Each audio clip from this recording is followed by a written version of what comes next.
everyone. Welcome to the King of Anime Podcast. OMG! Actually, what would be more appropriate is My leg! My We got to remove that from the soundboard options. Gotta remove it. Got to say see from himself. What do you mean? I'm totally insane. You keep breaking your leg. Yo, you know what's funny? The other day, I like scratched my leg, and I was like, man, like a couple minutes later, I was like, my leg feels weird. Like what the hell's going? I looked down and like my there's a streak of blood down my leg. I'm like, what the fuck? Jesus. You scratched too hard? No, not at all. Maybe I like grazed something and I just didn't feel it. I know what it was. Oh, well, EA knows. Oh, damn. Yeah.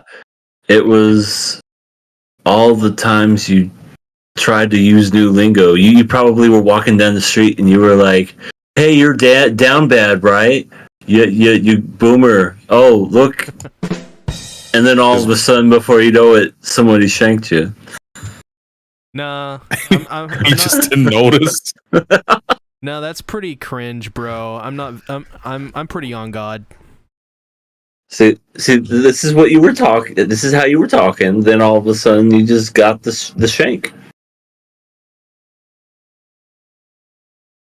I was going to say maybe he has like the Higurashi disease. What do they call it? The Hinamizawa disease? Oh my gosh! Yeah. Where I think it was the very first arc where he was ripping out, like he was scratching at his throat, and he was actually ripping out his voice box. His trope. Mm-hmm. That was crazy. I remember that one.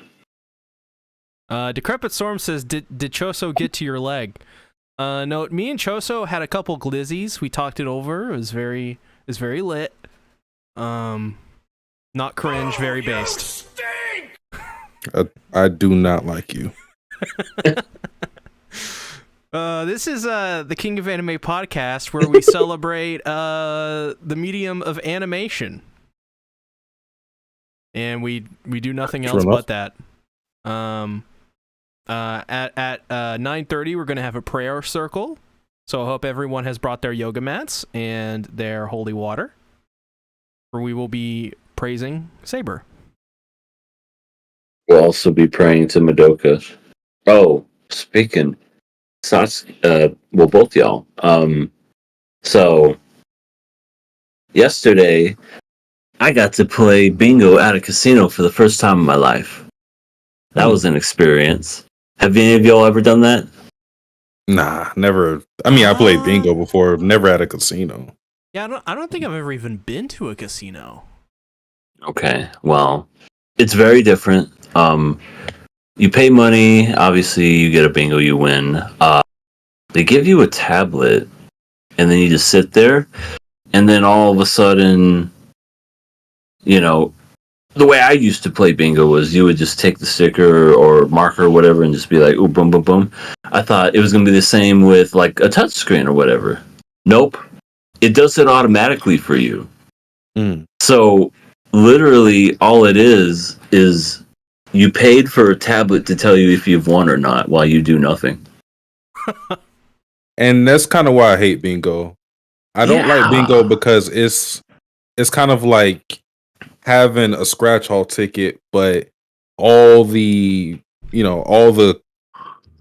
parts are revealed very slowly.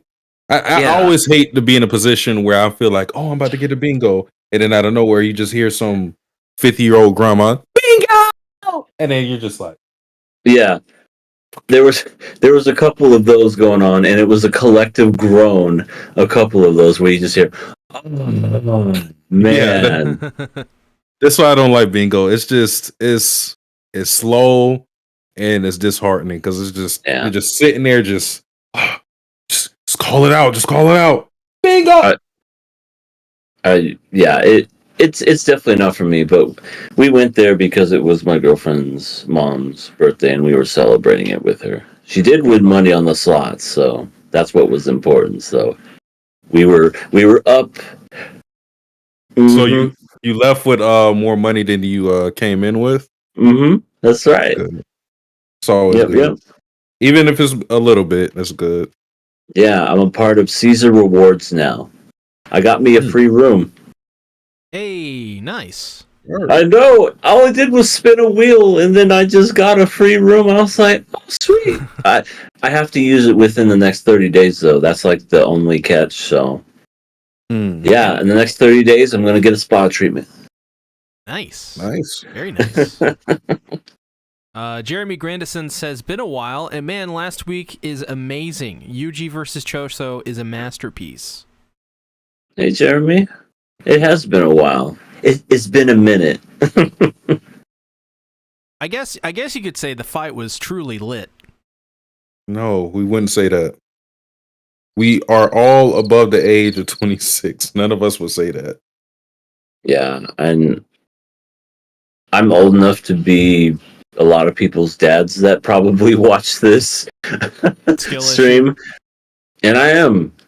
Did you say a scale issue? Skill issue. Cringe. Skill issue. L+ ratio. Can we turn off somebody's internet? Yeah, Hey, Sofsky, remember last week, or maybe it was the week before, when you kept getting on the phone to order a pizza? Yeah. Can we get one of those right now? Large one. ASAP delivery? Yeah, large ASAP. Extra pepperoni. Yeah, and I'll probably call in my window cleaner too. Nice. Decrepit Storm says, can we send Yuri to C's house? Well, yours not here, so I don't think he'd do that. Philip says, get the likes up so our boys can avoid the Noid? Oh my gosh, that's an old saying. You ever seen those commercials with Domino's? Avoid the Noid? I don't think I have. You literally could look them up on YouTube. I bet you'd find them. It was a thing in the 80s where it was this little claymation creature. It was called the Noid. And I don't know, like he would try to ruin your pizza or whatever. But then it's like, avoid the Noid. Call Domino's today and get a good pizza or whatever. So, yeah, it was... I'm sure that's what they're referencing, unless there's another avoid the Noid. So how's that pizza coming? Yeah, the pizza coming? Oh yeah, the pizza is coming. It's so big. They have a couple of people coming to deliver it. It's going to be fun. Oh damn, a party size. Yeah, that's is a woman gonna pop out of it? Or Danny DeVito? Who knows? Right. I mean, they don't discriminate. You know, there's definitely women assassins. I mean, pizza delivery drivers. Yeah, but at the end of the day, it doesn't matter who the messenger is. It's what the message is. That's right. In this case, the pizza. You know, the pizza is going to be good. See, you're going to love it. We are especially going to love it. Based. Elizabeth says, happy Sunday, guys. Happy Sunday, Elizabeth. Do we have another anomaly in the chat? Yeah, Elizabeth watches the is show that sometimes. what we just call women? The anomalies? Well, because that's how maidenless we are. We barely have any in the chat. It's usually just... There was one. I feel like we haven't seen her in a minute. She's gone now. Yeah, Tay. She was... I swear she used to show up all the time, and now she's gone. She probably because of you, C, and your fucking talk. Yeah. My talk? Yeah. I don't understand. Can they speak English? Nah, it's probably a skill issue or something. Yeah. Cringe. So welcome in, Elizabeth. And if you like this, please give us a like. Everybody in here, please give us a like, so that we can beat the shit out of C. I don't know what you're talking about. Every like is one punch to the face. One Punch Man? No.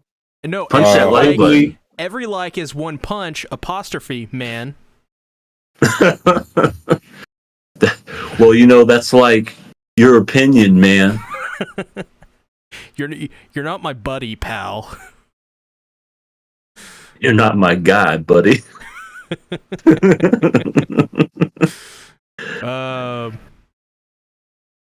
Yeah, so I guess we should go ahead and get right into the news.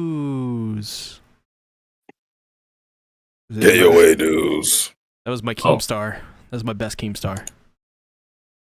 I don't watch that guy. I don't think anybody does anymore.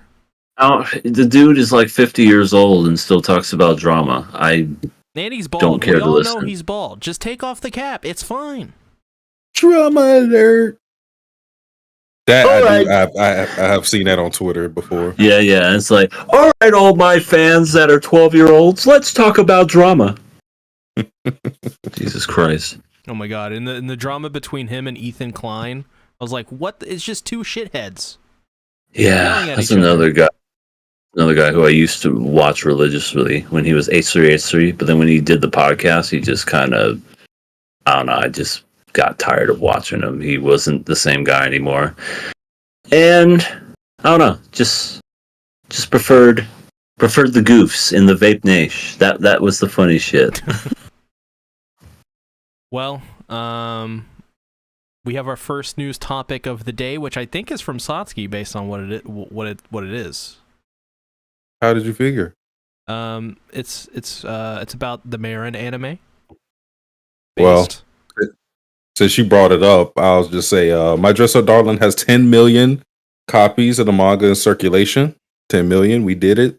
That's awesome. Which is, obviously the anime boosted its popularity by a lot. I think by the time I was reading it, maybe a couple weeks after I was reading it, it had 1 million, and that was maybe 3-4 years ago. So to see it spike in popularity, and to have people enjoy it, for a series that I've been following a long time, or a relative long time, it's cool to see that it's still beloved by people. Now, I will say, current events in the manga, I still like the series, but I wish it wasn't as bare bones when it came to the romance, because you expected where the anime ended off that it would be a little different, but it's not. It's the same old rom-com stuff that you expect. It just introduced more characters, and you have some funny panels and clips where Marin tells a random dude, "Go fuck yourself, leave me alone." that shit was funny. Yeah. It still has other things going for it. I still think just the cosplay aspect of it is super interesting, because they go into super detail about the makeup, the costume making, and all of that stuff. So you could tell this person or the mangaka either is a nerd for this, or they just love it. Yeah, or I guess same thing. Yeah, he definitely knows his stuff for sure. Yeah, Decrepit, I'm excited for season 2 as well. I hope they do a gritty reboot of My Dress Up Darling. They won't. It just came out. Why would they do a gritty reboot? Gojo has to fight his way through a mountain or an island of psychopaths on an island called Marin Island, and at the end he has to fight Marin, but Marin has like dual wielding miniguns, so it's like really, it's This is why I drink, guys. I'd be right there with you if I didn't have to work the next day, but goddamn, see? Really? Yes, right? It's a terrible idea. That's pretty good. What do you mean? It's worse than your cuck theory. No, the cuck theory is great. You gotta admit the cuck theory is pretty good. The cuck theory... Right, Decrepit, we need the pizza delivered faster. Where are these fucking... The only thing we need to admit is you to the fucking crazy house. Pretty that based. Is true. Pretty based. He's gonna be saying that where they put. He's gonna be saying that as he has like the straps wrapped around. He's like, cringe, 40 for glizzy for my glot. Gleaming. You look good in a straight jacket, though. See? Yeah, all white. You know, as long as it's flannel, I think I look good in flannel. So as long as it's a flannel straight jacket, I think I'm good with that. We'll sign it like how people do like arm cast and leg cast. We'll sign it. Hey, it'd be a cool event. Be fun. To the dopest MC, C Tactics.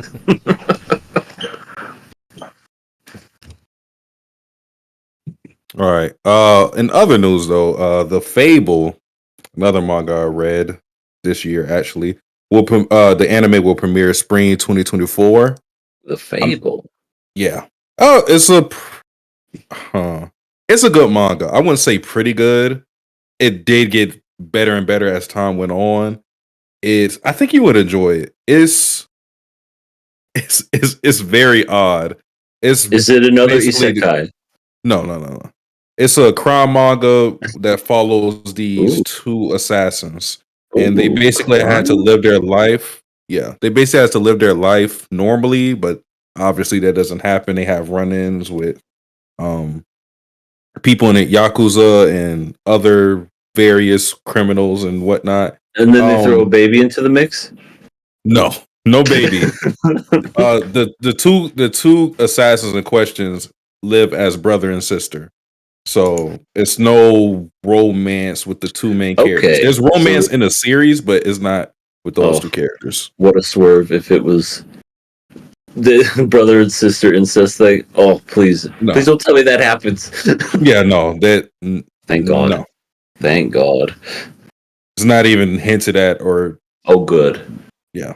Because that's the worst, too. It's like, but you're my sister. Why are you even hinting at this? Yeah. Let's stop talking about it. But, I'm actually surprised that got an anime just because of the nature of the manga. Not to say it's super dark or it has, like, nudity or anything like that, but...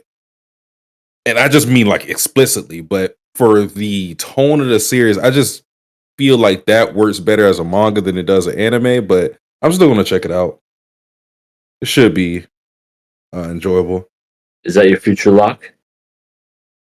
It depends on what we get in the spring season. The spring season is usually always good, so it depends on what else it has to stand in competition with. But if I have nothing else, I would definitely pick it. All right. Cool. Well, my first news topic of the evening is the Let's Play webtoon is receiving an anime adaptation from OLM, the people who made Berserk, Pokemon, stuff like that. I thought this was an interesting piece of news, not only because the webtoon Let's Play is extremely popular, like one of the top webtoons on the platform, but as well, it seems like webtoon adaptations are back on the plate, and not only that, they're kind of doing what I wanted them to do, which was not do the random shonen stuff, do actual stories, like adapt things, and they're doing besides Let's Play, they're doing what is the other one they're doing? It is the action series. It's kind of like Tower of God. I forget its name, but are you talking about high school that battle thing that we watched? No. It's another one of the most popular webtoons. It's got really good art. It's just a straightforward solo leveling. Yeah. They're doing solo leveling. I was thinking it. But Let's Play is a romance, a little bit of drama in there too. I haven't read it, but it's very popular. So I'm very glad to see that they haven't given up on the concept of doing this, and it seems that they've learned. Thankfully, I think it's because Crunchyroll's not involved. What to adapt and what not to adapt, and I think this is going to work out. I especially think the Let's Play one is really going to work out. And we'll have to see with solo leveling. But yeah, this is, I think, a pretty good sign. What do you guys think? I don't know anything about because when I hear Let's Play, the only thing I think of is from Achievement Hunters and Ray at the very beginning going, "Oh, Let's Play." Ah, yeah. Yeah, I remember that from a long time ago. Good But times. I mean, I'd be curious to watch it. I mean, I don't know what it's about or at all, but webtoons getting popular again, especially after the train wreck that was all those other ones we saw. we need a comeback. Tower of God's getting a season 2 as well, so it seems Yeah. there is a lot of value in they're definitely looking forward towards the future with this. We gotta have more T-Rex face. Well, I think they're gonna. I don't think they're gonna make the same mistakes as they did with season 1. We need to have more shots of feet. A Well, knock. I mean, That's right. that would be an L+ ratio. If you're going to do the webtoon to anime, you know, if you're gonna do that, I want them to expand past just action or action series, because Mhm. I feel that, not that I read a lot of manhwa or other type of webtoons, but for just one in particular, I feel like Ring My Bell, which is a Yuri manhwa I like, would be great as anime. And it doesn't really matter what they give you as long as they're accurate in what they tell, because the art is not really even that great in that series. So I think an webtoon to anime adaptation would just work really good for it. Now, is it going to make a lot of money? Probably not, but I would like them to expand past just the action series and random isekai stuff, because God, webtoons are plagued with isekais, romance, power fantasies, and yeah. I mean, even a leveling thing is a genre in of itself. Yeah. They should also adapt the Raven Black Court. That would be pretty fucking based. No cap. I'm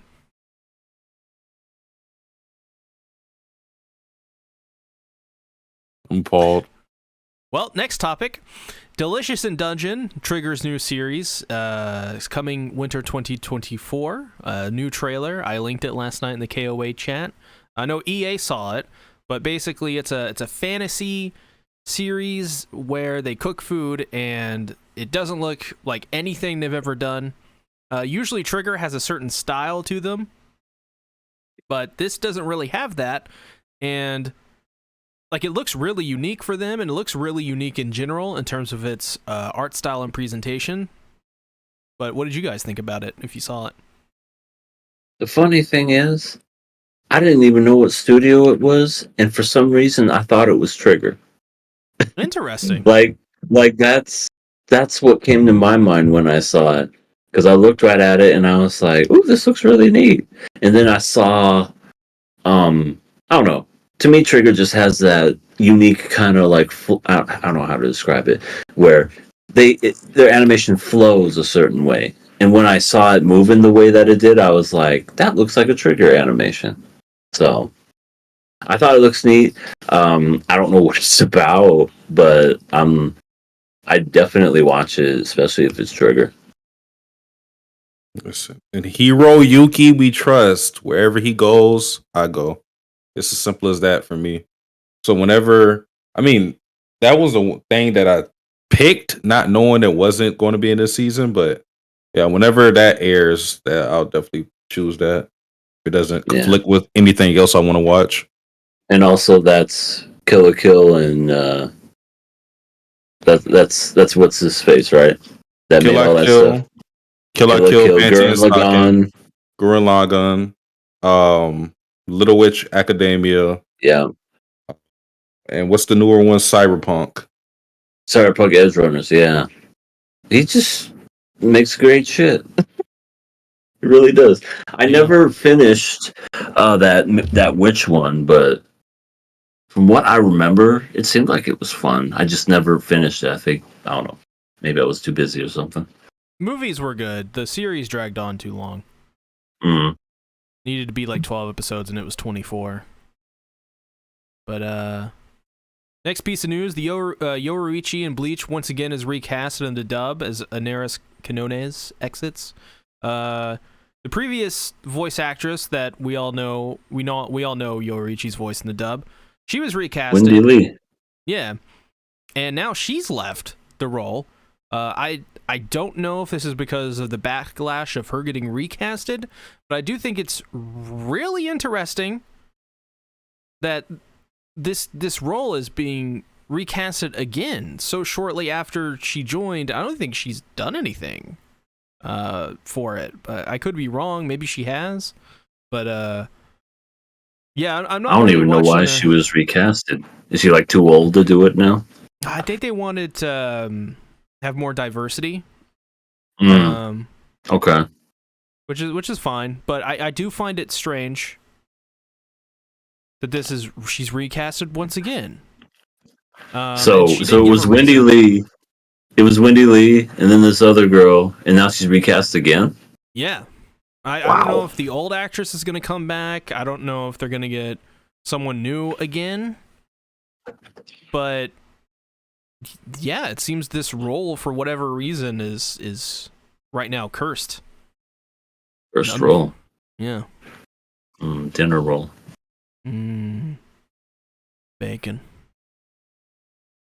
I had bacon this morning. Quite delicious. So I think they're for the voice of Yoruichi. So I think the original voice actor is supposed to voice her. Oh, really? Yeah, Elizabeth just said in there, Wendy Lee came back. Oh. So she's reprising her role. Oh, okay. Why did you? I'm confused by this entire story. When I saw it, I was like, "What? What is? What? Wait, what? This is so strange.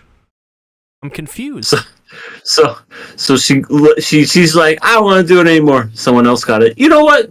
I take that back. I want it back. Now she's getting it back. Okay. Well, that's interesting. Have you guys seen the dub for Bleach yet? When it first came out. Yeah. Right, a long time ago, but recently, 1,000-Year Blood War.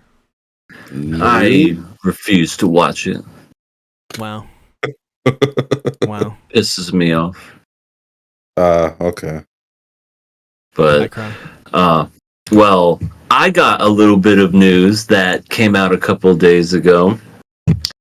The return of Aqua Teen Hunger Force. November 26th. It's going to be the first time in 8 years that, because originally they canceled it, and they even said it in their fucking title of the show. This is the last episode. Stop asking us. We mean it seriously. Stop. This is the last fucking time we're doing it. That's the title of the last episode of Aqua Teen Hunger Force. But I think they recently came out with a movie last year, and it did very well. And now they want to come back and do, I think it's like 12 new episodes next month. So it's going to be as if they never left because, well, what else are they going to do? I mean, the voice of Frylock, I think that's all he's ever done. Meatwad is also Carl, and I think he does a whole bunch of other ones. And the guy who does Master Shake, he does a lot of voices. He's got such a unique voice that he just does other things like Venture Brothers and other cartoons and stuff. But yeah, this is going to be fun. I love Aqua Teen Hunger Force. It definitely was a huge part of my teenage years. Same. Anybody remember the intro? Yeah, My name is Shakesula, like ruler. The old schooler. You want a trip? I'll bring it to you. Which, I don't know if y'all know, that was, oh God, who was the rapper? Who did that? I can't remember his name, but he had no idea what the show was. He wrote that song on the way over to record. He knew nothing about the series. They picked him up and he was like, this is the show. These are the characters. Write a theme song. And as he got picked up and was going, he was like, he wrote that whole intro. And I thought that was pretty neat. Schooly D. Yep. That's it. Schooly D. I love that intro. And the fact that he did it just on the fly was cool too. Yeah, those stories are always great. Well, I guess it is time to get into our main, or well, Nakama Club, I should say. Gargantia. Say it right, damn it.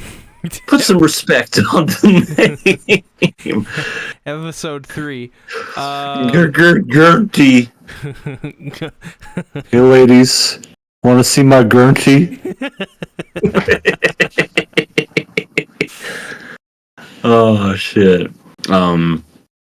Episode 3, Sasuke. I have to ask you because. Oh my god! I already know where you're going. Yeah. I know where you're going. I saw this episode. I was like, I forgot this episode had a villainous empress. That's the name of the episode, and also we see her in all her glory. Thoughts on the lady. She seems like a nice young woman. Oh my god. Nice young woman that has slaves on chains. Who says, Well, I quote, I kind of like aggressive men? Oh. What does that mean? You know what it means. Yeah. I don't think I want to know what it means. Listen. The robot came up from behind her and totally was straddling her. She likes aggressive men. Just saying. I cry. I mean, I cry so goddamn much. what is her name? Lady Rat Cage? Wreckage. Yeah. I mean, I think it's supposed to be wreckage. Lady Rackage, which Yeah. it was also kind of accurate. That outfit, wow. Lots of double-sided tape. They know what they're doing because whenever you have the mecha angle, as we've seen it many times, Code Geass, whatever show, I'm sure Darling in the Franxx, you have the mecha angle where you get the above shot of the woman in the mech, and then they show the goods. So they knew what they're doing. Oh yeah. That's why she had that outfit. But no, to be on a serious note, I mean, she didn't impress me too much. But as I wrote in the notes, you can kind of already see how I feel about her appearance wise. But just story wise, I was kind of just lukewarm on her, and I felt like it was going to be that way just because of who she was up against. I never felt in danger of the fleet because Leto was there with his advanced technology. She did surprise me with how much she was able to do, even with him there. But ultimately, it just got to the point where he has her in a chokehold. He's like, surrender. As he's spinning her around too. Yeah. And then she's like, I won't give up. I'll rather die before I give up. And he's doing the Cesaro leg swing on her. It was humbling for sure. But I think this episode is more, even though the pirates were the focus, I feel it was more about Leto kind of learning the customs, or I guess a different morality that he may not be accustomed to, because where he's from, they're always in war. So an enemy for him is just an obstacle, and he has no real attachment to them, as obviously they aren't human beings for what we've seen of them. But he has no attachment. He has no empathy towards the people that he kills, because for him, it's just, you need to kill whoever's in front of you. That's what he's tasked with. He has nothing really else to think about. But in this situation where the enemies are humans, they look just like you. Now he has to show some restraint. And he was actually confused at first because he's like, wait, I killed the guys that were threatening you. What's the issue with that? And he had to have that talk with Bellows and Amy. And I still don't think he gets the picture yet. Like, he understands that they don't like it, but he doesn't understand why it's bad in the first place. So He still has some things to learn, but he has it in his head at least now. Yeah. Yeah, they offered up more carcass for Leto. They had a whole chicken. Yeah. I guess now we know where he got these scars. I just thought it was funny how Chamber was literally, he's like, they're offering up another carcass. This is another peace offering. Or something. Yeah. Yeah. When are they going to put poor Leto in an actual place where he could sleep and stay? I'm sorry. He's just chilling on the edge of the ship. That has to be uncomfortable. I wouldn't imagine a nice steel beam digging into your ass. You're just like, oh yeah, this is so comfortable. He's just laying up against Chamber. He might be used to it. Who knows? That is true. He does sit in. No, I guess it sounds bad no matter how I say it. He's inside Chamber. Okay, I'm done. A lot. I'm sure Chamber doesn't mind either. He likes aggressive men. I like men that sit inside me.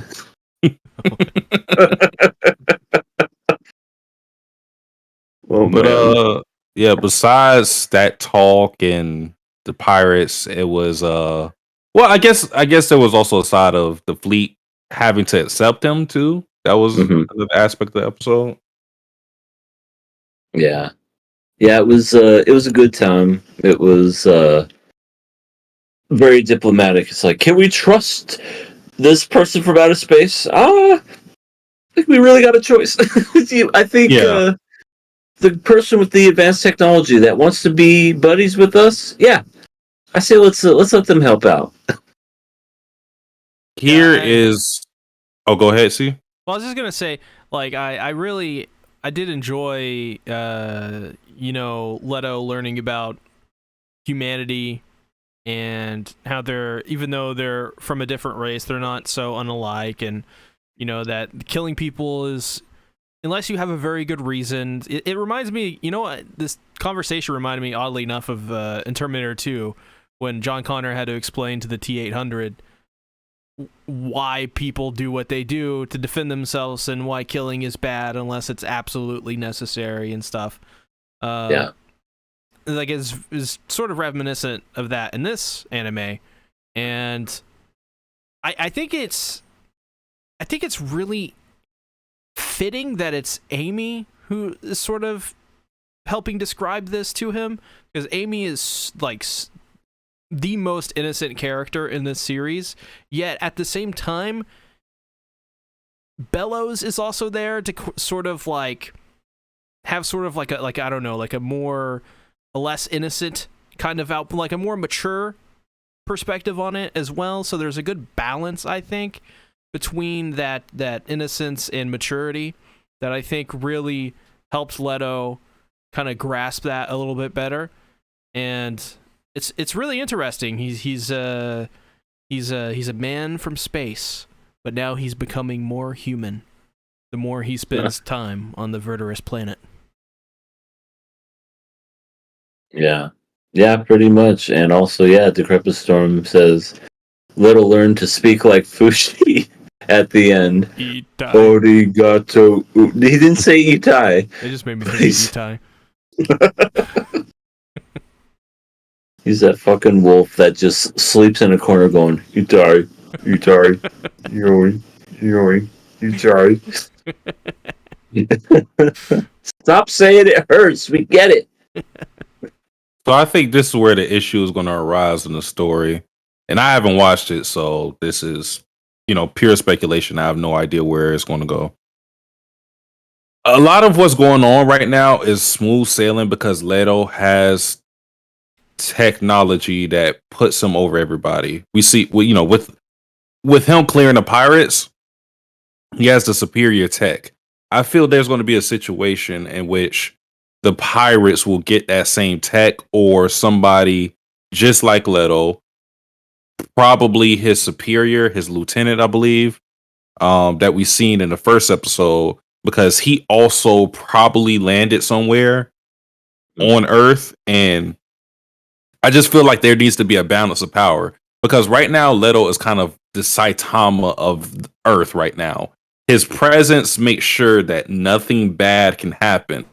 So there needs to be some equal force that can combat him or something that happens in terms of him maybe having attachment to him. Because, Superman movies, if you don't have kryptonite to stop Superman, what's the way you can stop him? You take some civilians hostage. You find some way to circumvent his power. And right now, I don't think they have that thing to circumvent his power because he doesn't have a true attachment to everybody. He's still treating their relationship as this monetary exchange. He's only with them because they told him that the pirates can't really be reasoned with. So he's like, oh, wait, okay, so the pirates can't give me anything. Oh, you guys seem cool enough, I guess. I'll help you guys. But that's how his morality is. It doesn't really latch on to good or evil. It just latches on to who can aid him at the time. But he's sort of like Annie Leonhardt in an AOT to a certain degree. Yeah, you could definitely say that. But I think he's going to become more human as he spends more time, especially with Amy, Bellows, characters like that.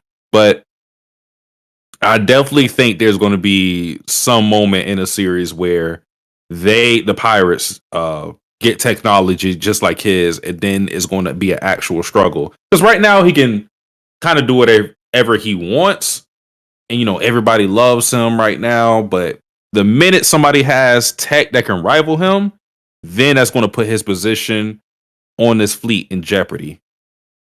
Mm-hmm. Yeah, it's going to be interesting to see what happens next because, I feel like these first 3 episodes was, the introduction, this is what Leto does, and him becoming more human, so to speak. And especially it ends with him speaking their language, at least attempting to, and he did. Arigato. Ooh. Yeah, and then... Sorry, continue, EA. No, but it's going to be interesting to see what happens. Just because, like I said, it seems too easy in a way. Like you said, Sasuke, it's almost like everything's just working out for him. Could it be? I don't know. Like he says one wrong thing, makes a racial slur, and then all of a sudden, hey, whoa! But you called him. You said it. I thought I can't say that? Yeah, you're from outer space. That's our word. You don't get to say that. Off with his shins. Oh my god. Chamber, we gotta get out of here. Well, that's going to be the funny part. Chamber's going to be the one who says it. Chamber's going to I don't see any logic with these humans. They are a bunch of Neanderthals. 1 minute we saved their life, the next... you said something. That's funny. You know what? Who would be really popular on the internet, and for his controversial opinions? It'd be Frieza. Oh, Frieza would just calling everyone a monkey, and he would get mega canceled. I feel like we had that as a viewer question a month ago. It was who would get canceled the fastest or something. But yeah. Oh, Kenny. Bird pat sounds. It was okay. But he just do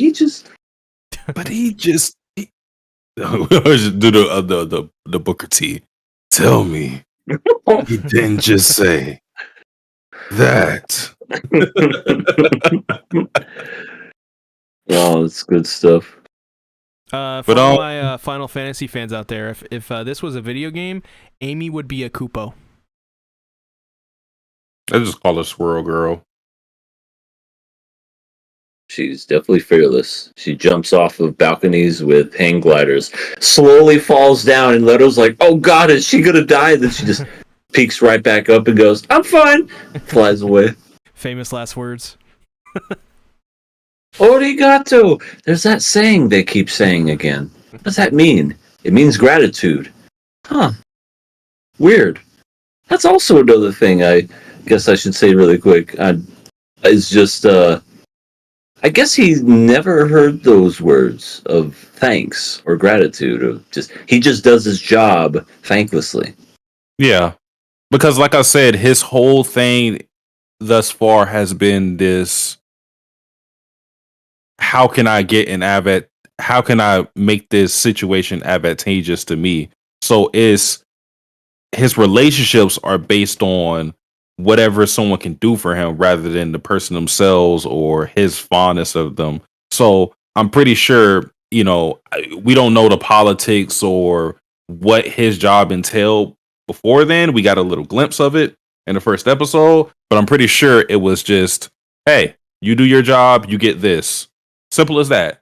There's no thank you to be had there because you are being, in their eyes, properly rewarded for your merits. So the concept of gratitude is lost on him because he would think it to be an exchange as simple as, I help you kill these pirates, you accept me and give me information and all this other stuff.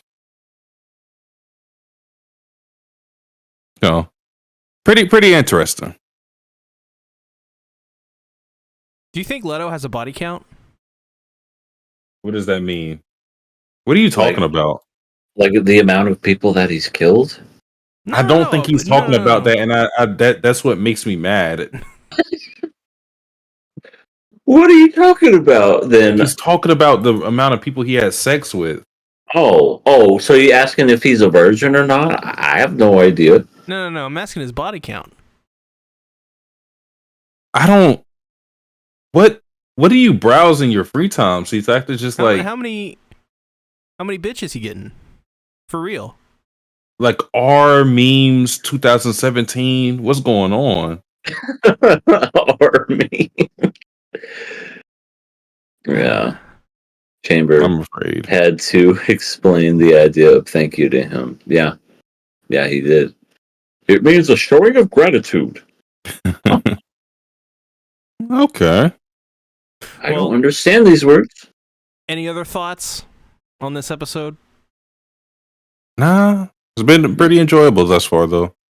Yeah, it's pretty solid from what I remember, and I'm enjoying it as well. Yeah, gotta say, the episode straight bussin'. He's just over there just looking up words just to say. He's just, I think he's just on Urban Dictionary just favoring different phrases to say. I think he is too. I think he's just like, how can I say litty like a titty in Japanese? Yeah. That's pretty cringe. Not based. I don't know what to say anymore.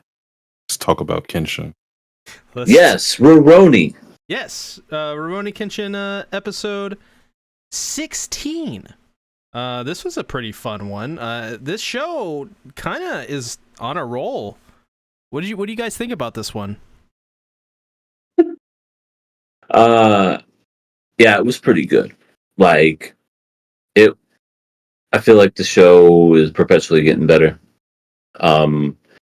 This particular episode had the fight was over really quick. I thought it was going to be a lot longer, to be honest, but because I forgot what he did. Oh, that's right. He cut his sword in half, and then he was just like, "Bitch," and then he just walked away. You're my enemy now. That was pretty much it. But it was obviously much more than that because you had the other apprentice coming over, learning the sword stuff and whatnot. That was really cool. The dude comes up and tries to do a blindsided attack on Kenshin out of nowhere, but Kenshin's always alert. And the poor kid got sliced because of it. And Kenshin, I don't know. I think that triggered him a little bit when the kid was, well, as we find out at the very end, like he may never wield a sword again. Like not, and this kid really wants to do sword stuff. Also, our girl came back, Satsuki. Yeah. Megumi. She came back. That darn Megumi. Love her. Yeah, I didn't think we would ever, to be honest, I didn't think we'd ever see her again. And then here she comes as a doctor, nurse, whatever, and it's just like, hey guys, gonna help out this kid. And see, I swear to God, if you say any more fucking words, I'm gonna poison you in your sleep. She just said that, and I was like, damn, is he gonna do something on KOA? Yeah, I was like, oh. I was like, wow, that's very specific. No one's gonna know what that means, but at least I will. Yeah. My thoughts on this episode. I thought this episode was okay. I didn't love it, but I guess probably the best part for me was just kind of the slice of life-esque scenes that we got with Yutaro joining the group briefly and him bickering with Yahiko. Just that whole bit of Yutaro being a more well-behaved Yahiko, because Yahiko is always calling Kaoru an old hag and acting out and being a brat and a tsundere. But you have Yutaro, who's a lot more well-behaved, and so that little contrast and that rivalry they had going on was kind of funny. There was a scene where two scenes that I liked. The scene where you could see he was getting flustered by Kaoru, because she was teaching him swordsmanship and whatever. And he's Yahiko, that is like looking at this like, does he have something for Kaoru? He's like, are you blushing? And then one scene where we see the shy girl, Tsubame. Mm-hmm. And of course, Yahiko doesn't know how to act around her, but Yutaro swoops in and he's like the knight in shining armor. He's like, don't worry, baby, Tsubame. Yeah, he's got Riz. Yeah. You don't get to say that, see? You don't get to say that. Why not? This is not your word. We got Riz though. I need it. Well, is that pizza? Time to unalive myself. No. That pizza should have been here. That pizza should have been here. What are they doing?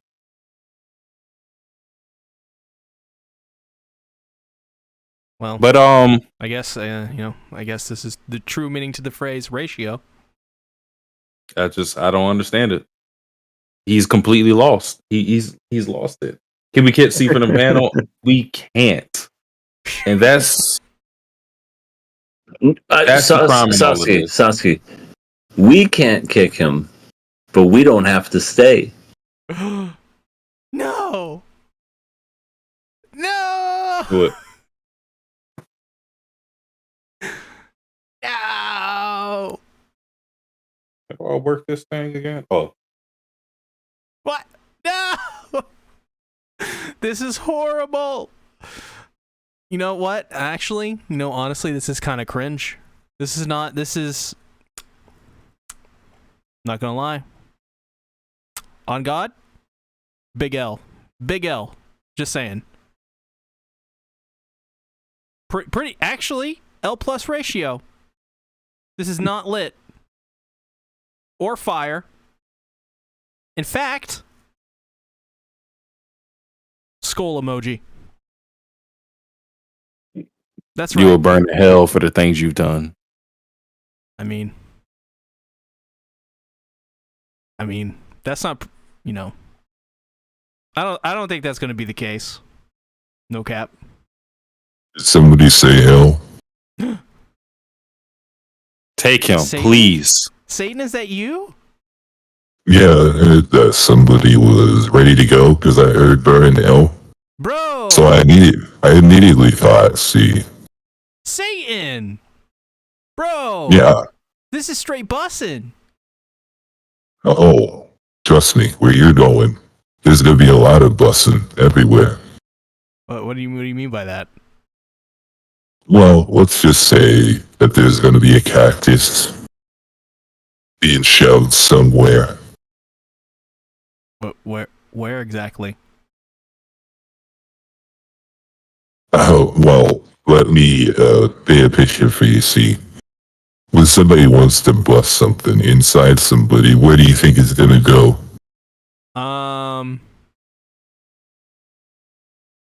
Inside? That's right, up the butt crack, so let's go to hell. What? Listen. I'm listening. I do. This is a pretty big L. This is pretty cringe, not gonna lie. Oh, it's gonna be big, alright. It's gonna be big. It's gonna be hard. And veiny. Ooh. I do. Ooh. Are you ready for the big L that's gonna be shoved? He ain't ready. Oh, he ain't ready, but he's gonna get ready. You better get ready, see. Listen, I'm ready. Yeah? I'm going for a dub on this one. He lying. Oh, alright. Let's drag you down. Oh, let's chat me down first. You know, I wanna light some candles for you, see? I wanna get to know you Fire. before I stick it in you.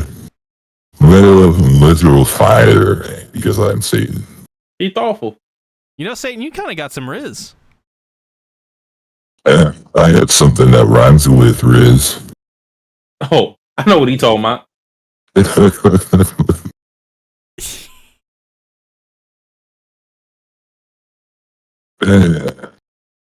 All right. Satan, I think, can I ask yes. you a question, Satan? Go ahead, right before I stick this in you. Why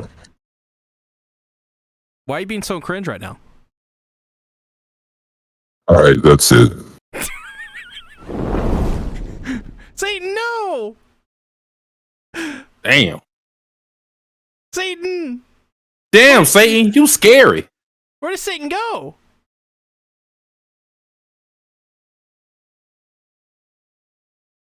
Well, Decrepit Storm, or Elizabeth says, wait. Decrepit Storm says justice has been served. Kenny says a bunch of emojis. Elizabeth says you brought this on yourself. The joys of live streaming. Am I right? Decrepit Storm says, see, if you keep going, you can say goodbye to my $1 a month. Look what you done. Look what you did. What do you mean?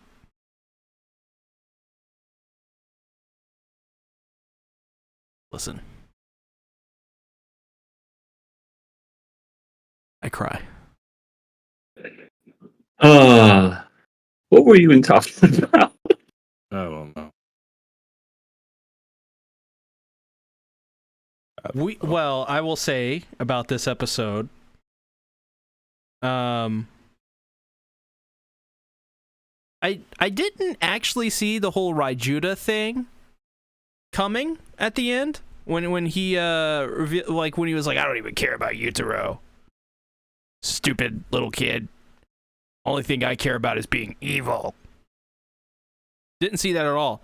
Because I thought that based on, because I mean it's sort of, it comes out of nowhere for me because he's like trying to do this, teach this sword style and stuff like that, and you would think because he's trying to teach that he would try to teach it to a new generation, right? So yeah. I was very surprised that he was evil. That being said, he is going to get his ass kicked because Kenshin, because when he knocks out Yutaro, it's like we're gonna take him to Megumi and we'll be back. I kind of wish that last segment of the episode didn't happen just because I don't like the idea of him being just another evil guy. Because I found it interesting that he was just this swordsman purist who wanted to bring back the times of, or he wanted to unify swordsmen under one banner with this specific type of swordsman style where it was, killing techniques rather than, bamboo sword training and the life-giving sword style that we see from Kyoru and Kenshin and Yahiko. I like that idea that he wasn't this inherently evil person, but his ideals differed so much from a person like Kenshin that he had to fight. And then it turns into him just saying, "Yeah, I never cared about you, you little shit, you Taro. I was using you the entire time. I've been using your father so I could raise up money for my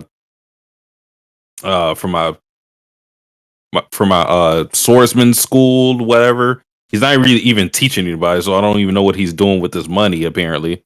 But yeah, then he fights dirty too, which came right after Yutaro says, "Hey Kenshin, when you fight him, please fight fairly." And then he tries to sneak him, throws dirt in his face, and it's, I felt like he didn't show himself to be evil in the previous episodes. I felt like it was in line with his philosophy.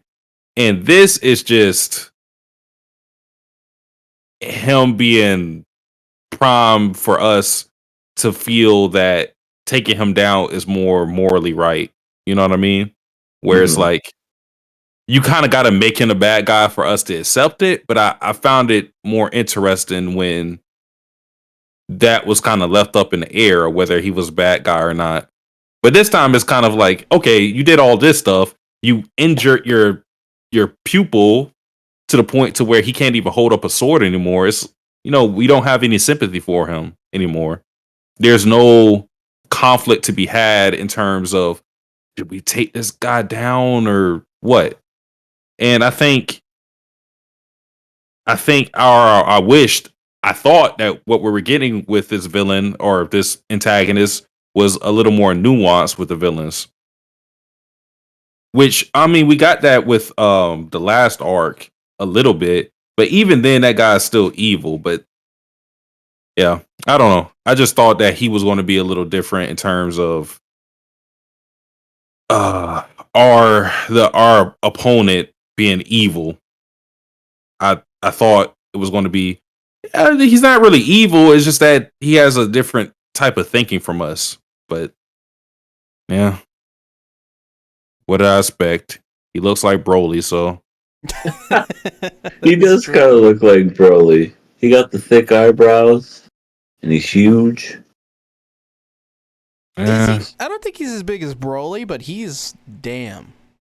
Like damn. He makes his sword look like a dagger. Yeah.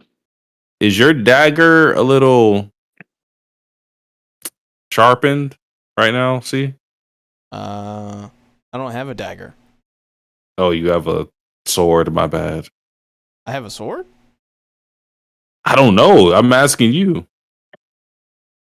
Wait, why are we asking this question?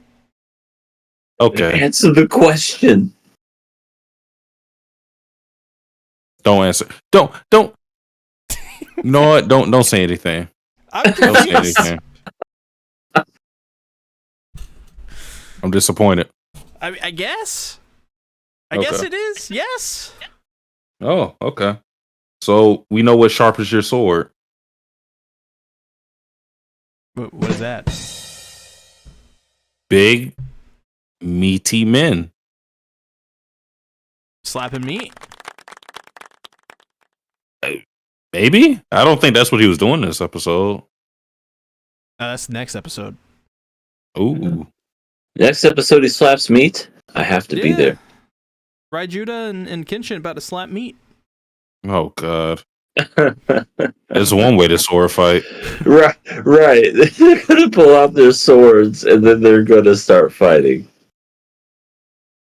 I mean, he already broke his sword one time, so what is he going to do when I don't know. I mean, maybe he's gonna get a replacement sword. Sounds horrifying. He does. I don't know. Maybe Megami has like some witch doctor technique that she could use. I would like to see it. Said a long and hard sword. You- Wait, does she still have? She destroyed morphine, right?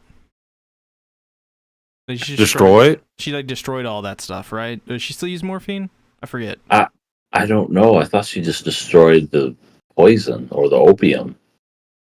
Oh yeah, opium. That's what I mean. Okay. Yeah, I think she destroyed that. The morphine. I don't think morphine's a thing in this era. She should just give the big dude Raijuda opium. Yeah, that would make him look at life differently for sure. He wouldn't be able to do Swords! anything. Swords! Just be on the fucking ground and like just fucking tripping. Couldn't even move his face. How many swords do I have? Let me ask you guys this: do you think that Yutaro will a permanent consequence of his injury will be that he can't practice swordsmanship? I didn't. That's an interesting question. It would be interesting if that were to be the case, but I don't know. I mean, he could always switch to his left hand. See, and that's where I was going with the EA. I do think the injury will be permanent, but I don't think his will to be a swordsman will damper. Right. Yeah. Right. That's I think fit. Yeah. Yeah, because if he wants to become a swordsman as bad as he says he does, yeah, okay, he's predominantly right hand. But if that becomes damage, I guess you're gonna have to learn your left. So I mean, I think that will, yeah, it'll suck, but it won't deter him. Yeah, it'll also be a minor callback to when Rajuta defeated the dojo master that Kaoru goes to, and he still wanted to fight him because he got his fucking shoulder crushed immediately and still wanted to fight him. So it kind of be like him using, his non-dominant, but still trying to use like one hand for swordsmanship. I feel like that would fit his character well. Yeah. Also, if you can't ever do your hands, you could always use your feet. I think you would die if you try to do that as a swordsman. I mean, doesn't Zoro like fight people with his feet? Not really. You could put blades in his shoes. Oh, really? You could do that. Then you could be Yutaro the shoe fighter. Oh yeah, where they have like the hidden blade out of the shoe. Yeah, that'd be kind of cool. Be unique. Yeah, give him a reason to learn the Texas two-step. Two-step. Oh, I think Satsu's gonna get something. Oh shit! I think his pizza finally came. Oh no, I'm just charging my headphones. Oh, I thought you were gonna do something. But yeah, I think this was overall pretty solid. I'm definitely looking forward to seeing what the next episode is going to be. Now that we know that Rurouni Kenshin's basically just he has the even Sanosuke said it. He's like, "You fucked up. You pissed him off." Yeah, I mean, that was also a thing that kind of disappointed me with him because I never got the feeling that he was using Yutaro to get this slight advantage over Kenshin and the rest. Like it never felt like he was until like literally in the episode he did the whole quote, "Know your enemies close," Yeah. And he did all of that just to get this one sneak attack on Kenshin, which resulted in nothing. He didn't do anything but hurt his own pupil. So, yeah, definitely. It's almost like he wants to preserve his sword so bad he's willing to do anything to do that. But yeah, it's kind of irrational in a way, the way that he's going about it. No logical person would be like, you know, I think we could settle this like men. Let's fight. Jack.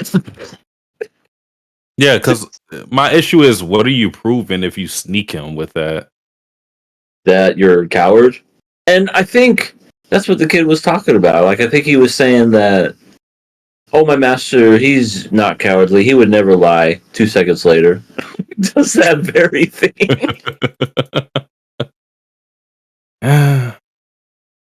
Yeah. And maybe it's supposed to be there because the kid looks up to this guy and he thinks that he's the best and he's like this trainer, blah, blah, blah. But then in a matter of like 5 seconds, his whole world got shattered. And he was like, yeah, I set up those bandits to make it seem like they were robbing you, but it was all me. It was me, Ichigo. No one else. DP. It's me. It's DDP. I'll say this, another thing that I really enjoyed. A couple other things, really. Well, for one, I think the Yahiko and Yutaro comparison is really good. Honestly, I like how I think it was Kaoru kind of realized that, like, even though they kind of get on each other's nerves, they really are quite similar. And they all they're but they just have different perspectives on a couple things based on their life experiences and how they've, you know, grown up so far. It's really I think really good writing for Yutaro and Yahiko. I also think it's really funny how this entire episode Yahiko calls Kaoru an old hag. I mean, have you seen her? She is kind of old at heart. That's for certain. What is she? 16? I think so. In this period, yeah, she's practically an old lady.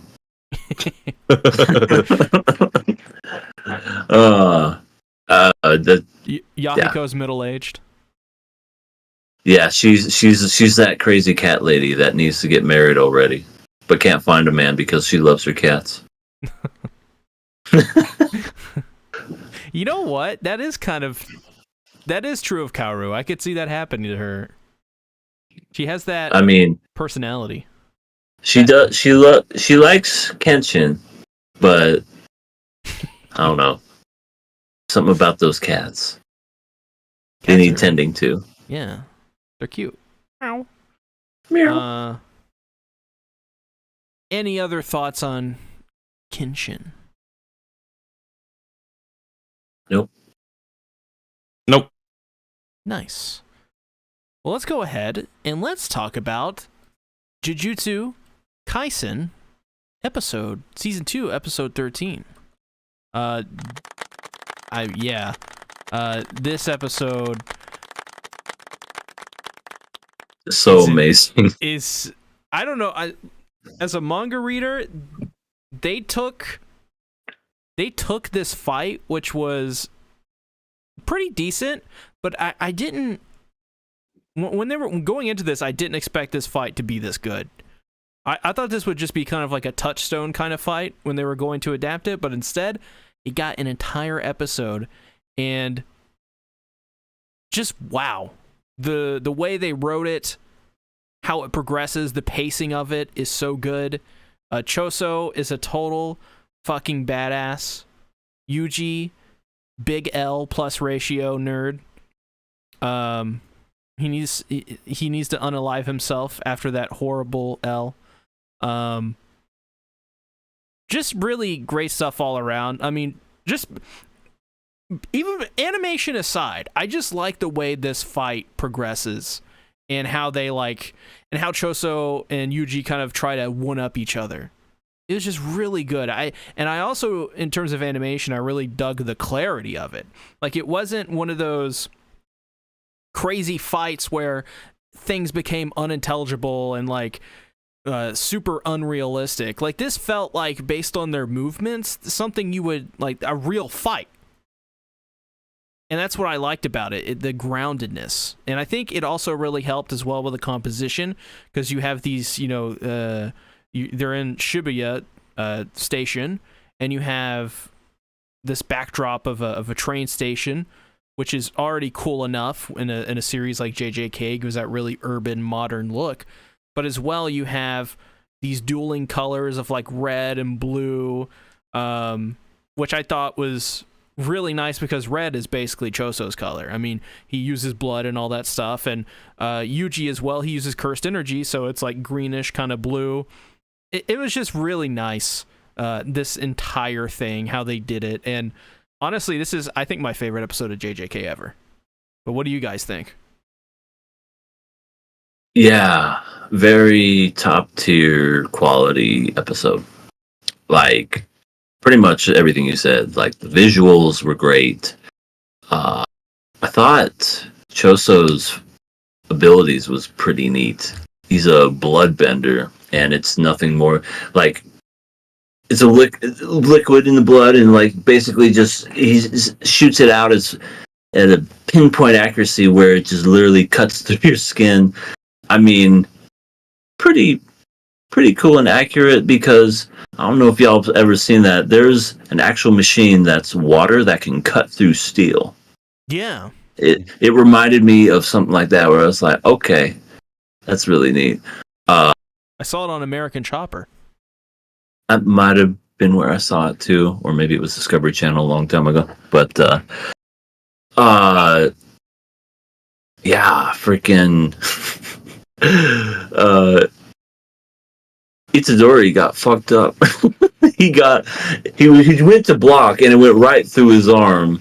Got through the arm, he got through the liver with the sneak attack, he got it in the other side, he got it every other which place. He was fighting until chunk of his shoulder missing, and he was fighting pretty good up until his body gave out on him. You know, if he didn't have all those holes in him, he probably would have defeated him, or maybe got some kind of upper hand. But ultimately, Choso had the experience over Itadori, and I just thought just how they did it. Like, Choso didn't even try to like exit the bathroom, because the whole point of Itadori going in there was so that they could weaken the blood fight, so that they could kind of like fight on even ground. I guess he wanted to show that he could beat him one-on-one, which I thought was kind of neat, because I was like, why doesn't he just leave? But I'm sure it's a pride thing, because he's avenging his brothers. The part at the end confused the hell out of me, though. After he fights him, he's going for the killing blow, and, you know, he has him right where he wants him. Then just out of nowhere, this VHS quality flashback happens, and he's his brother. And I was literally just like, wait, what's going on? But I have a theory, because now, and it's better than C-Tactics theory, believe me. Essentially, what I think is that this is the second time I've seen this. The first time was with Toto, where I thought it was a joke, where he was just like, oh, he's my brother, he's my friend, he did that. He did that. And it seemed like he knew him for all his life, even though he had just met him, just because he said he likes tall, big-ass women. But in this one, the same thing happens again, where this guy's about to kill him. We see Sukuna, because I thought it was going to be one of those where Sukuna, you know, is just chilling there with his hands like, can't believe you lost to this guy. Such a weakling. To him, he's a weakling. It's like, that's how strong this guy is. But I almost feel as if Itadori has some kind of like power where he gives people false memories. And I don't know where that comes from. I don't know if it's a defense mechanism. But when I saw that, I immediately was just like, what's happening? I don't understand what's happening. But that was just interesting to me, because I was like, does he have a way to put fake memories in people to kind of make it in a way to where they won't kill him, because that's the only thing I could think of is that he would have killed him, but then all of a sudden, Chozo's just having a freak out where it's like, oh my god, is he my brother? What's happening? Yeah. Fun stuff, but it definitely was a head scratcher for sure.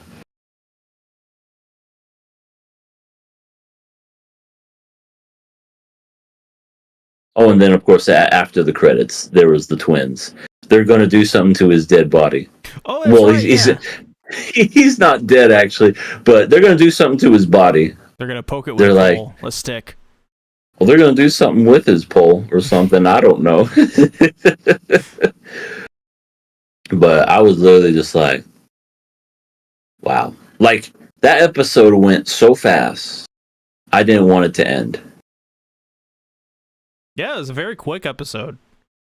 Great episode. I didn't see the after credits scene until I saw a comment on my video. When I say a comment, I mean like 8,000 telling me I missed it. See, you gotta start watching these endings. Listen, it's difficult. It's hard. I gotta remember. What you know what's funny? I watched the end credit sequence for Spy Family. You didn't watch Jujutsu Kaisen. I think for it's shame. I don't like the ending theme for JJK. I like the ending theme Why? a lot for Spy Family. It's wholesome. I mean, yeah, it is wholesome. But Spy Families, though. That's how it goes. Yeah, Spy Family has both a great intro and ending. But, yeah. So you missed it, huh? Oh, that hurt.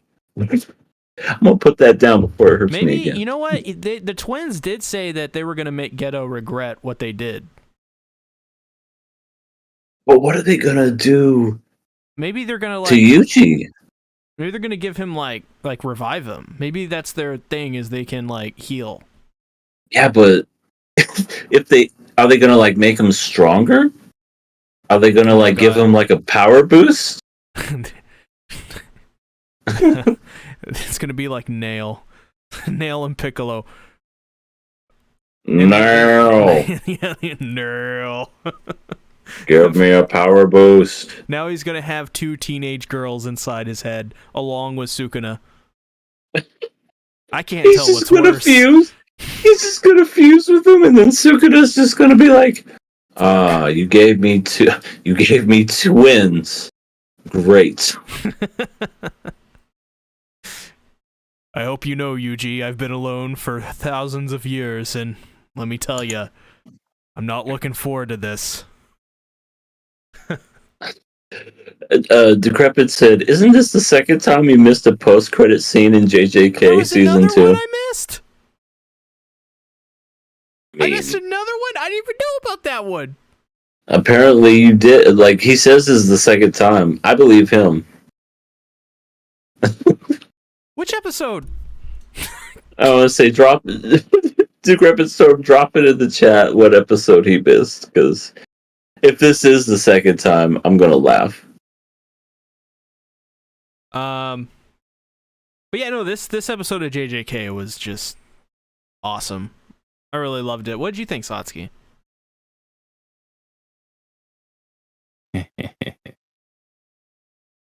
You know what time it is, right? Put on the shades? Nah, not this time. Oh, okay.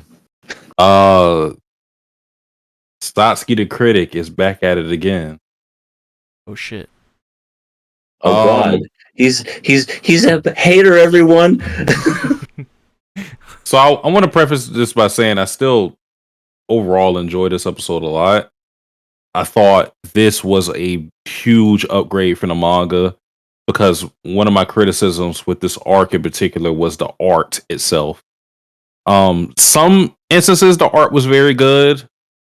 That's more so with later events, but there were some times where I was out of the fights because the art was just that lackluster. And the anime has made it a concerted effort to make sure that whatever is lacking is not going to be the animation, it's not going to be the art. So this fight, was very fluid, easy to follow, and just enjoyable from manga reader's perspective, casual reader or casual watcher's perspective. It was just great on that end, which you could tell they were saving up for this episode in particular because people were complaining about the Yuji versus that Mr. bug guy. Oh, Well, no, I was talking about the bug guy. Yeah. Because they were complaining about the ghosting and the dimming and whatever. Which this episode had dimming too, but obviously people aren't going to complain about it because the animation was up to par with some of the best things that you may have seen this year. So kind of that stuff. So that kind of goes to show you that when people have certain complaints about things, it isn't even what they're complaining about. It's just that you didn't enjoy what you saw. It's as simple as that. But I don't like this ending. I've never liked this end. I didn't like it in the manga. I read the manga. I don't like it in the anime. Not saying it completely devalues everything that happens with the fight, because the fight lasts pretty much the entirety of the episode. So it would be crazy for me to say, oh, this one moment detracts everything that I saw from this fight. This fight was phenomenal. But the way it ends with Chozo having a flashback of Yuji basically being his brother and him being cool with him at some point in time. And EA talks about his theory of the false memory thing with Todo. And that's a valid theory to have. But I think in the vacuum of this episode in particular, while it may be explained later, how did I feel about it in a moment? I didn't like it. I don't like that moment. I don't like the fight kind of being diluted, which was the emotions for Chozo being, I gotta fight back for my brothers. And then in the when the fight is about to conclude with him killing Yuji, it's just, wait a minute, you're my brother? I never liked that moment. And even with the phenomenal animation, I'm not gonna like it now. I still think this episode is very good.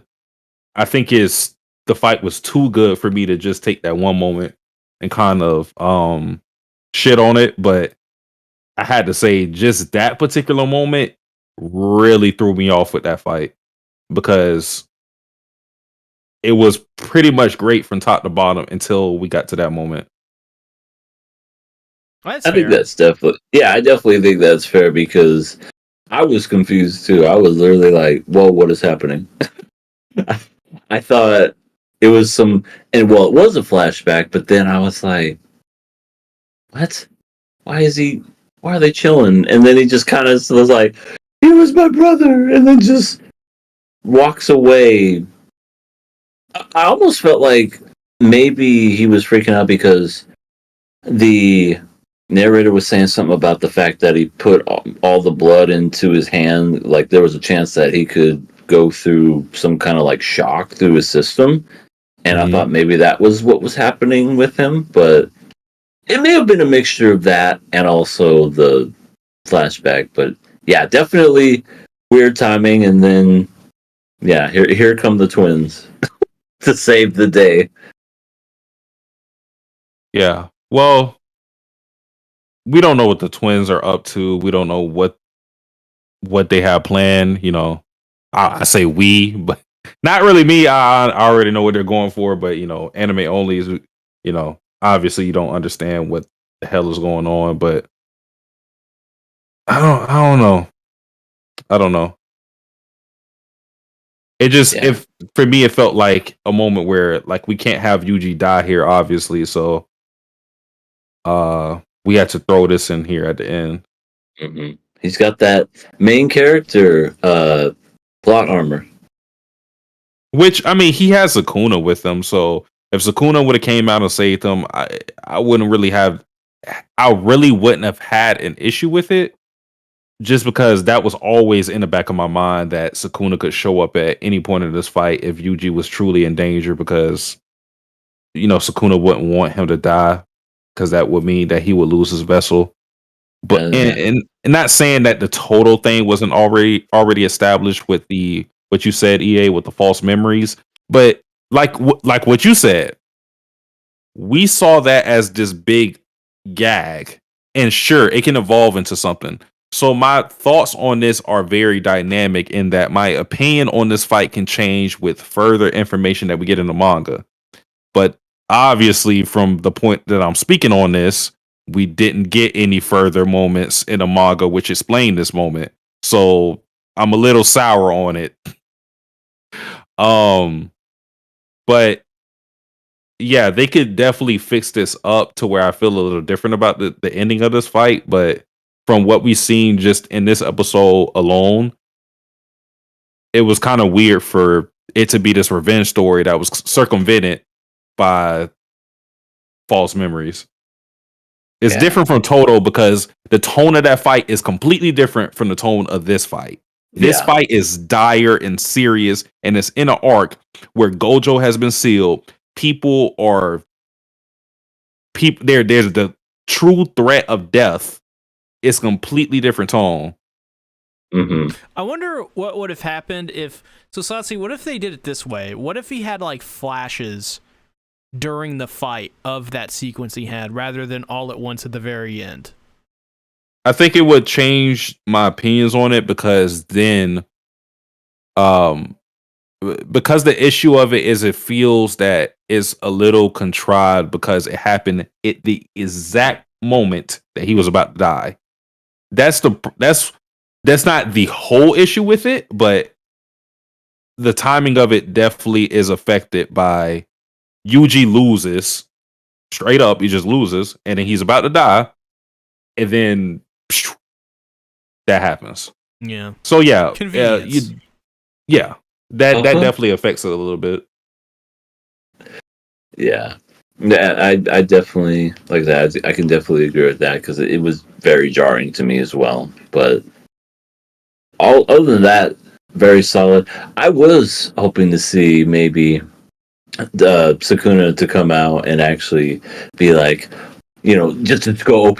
Oh, you thought you were gonna kill me, and then just like rip his heart out or something. Like that would have just been badass instead of what we got. But yeah, interesting to say the least. Sukuna's just chilling. He's just like, yeah, this is kind of funny. Yeah, and to him, he's weak. He's like, you lost to this weak mother. It's like, damn, how strong is this guy? Yeah, that's true. Which I mean, talk about the positive of this fight. What I like about this is kind of that Chozo is smart enough to understand that he's being goaded into a trap, but he still wants to do it. He still wants to go through with it because he wants revenge that bad. I think the perfect illustration of how emotional he was in this fight was that, like, the very first scene of the fight, where we see Yuji coming down the escalator. He jumps down, and Chozo is not really paying attention, but he sees Yuji, and it doesn't really register in his mind. And the minute it registers in his mind, before Yuji even has a chance to land, he already gets into formation to, use his blood manipulation.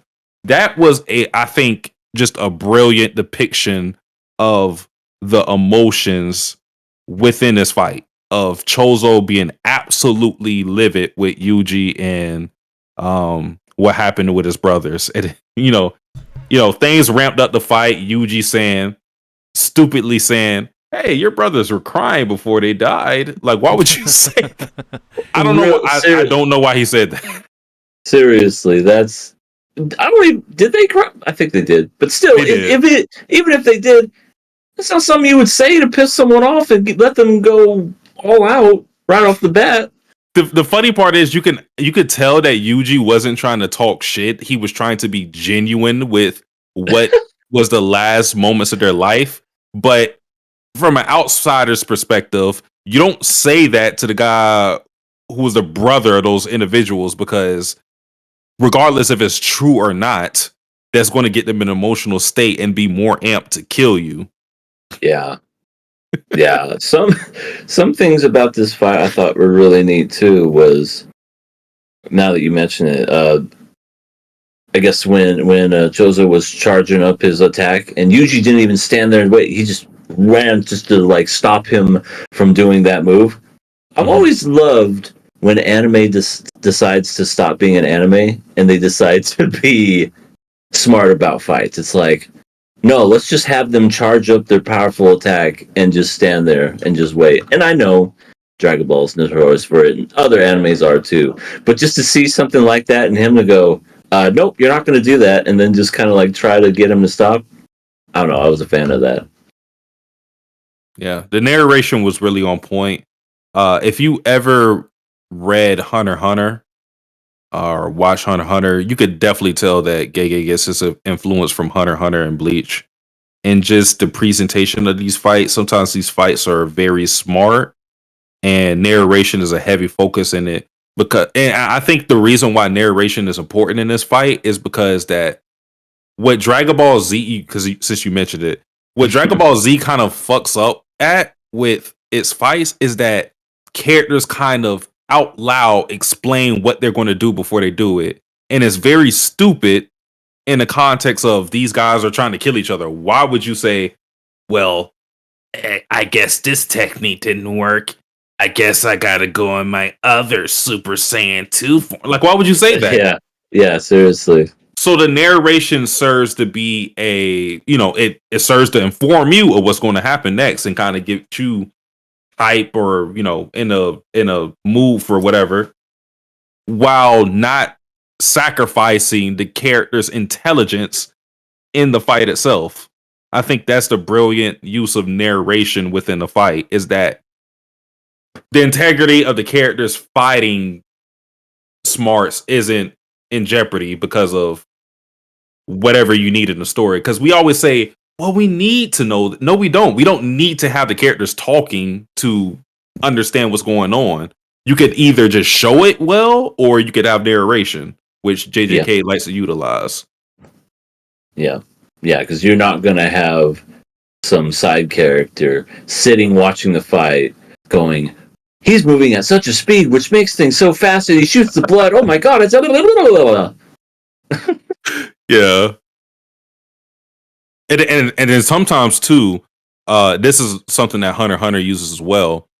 Sometimes characters will explain their ability as a condition to their powers. We saw that with Toji. He explained his powers to Geto, and that was a condition of his powers. So that's also a smart way to utilize it. Well, Decrepit Storm said that in the chat. Yeah. Decrepit Storm also says, I missed the post credits in episode 10, and you're right. I did not know there was one in there. So there you go. That is twice. Twice.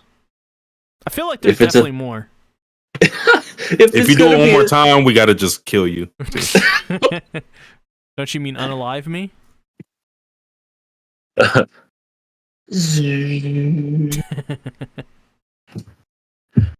Yeah.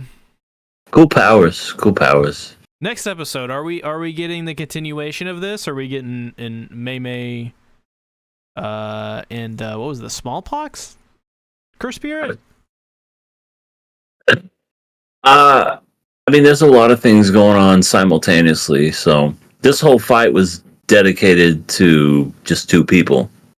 So I would assume the next episode is going to, I don't know, it's either going to fully show one or it's going to go back and forth between some, but I don't know what the next episode is going to be, but it's going to be focused on Mei and probably Nanami and Nobara and all of them. More Nanami, please. Oh, yes. It's one fight I am waiting for with this arc. Is great. It's great. I won't say when it's coming up or whatever. Oh, I was gonna say, is it coming soon?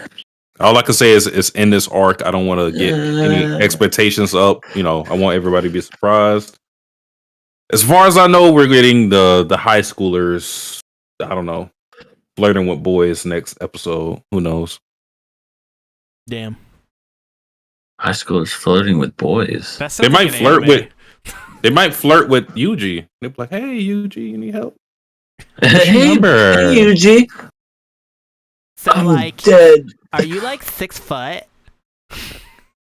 I'm fucking dying. You're Help me. centimeters, right? You're kind of cute. Who the fuck are you? Help me. Do you guys do you play D&D?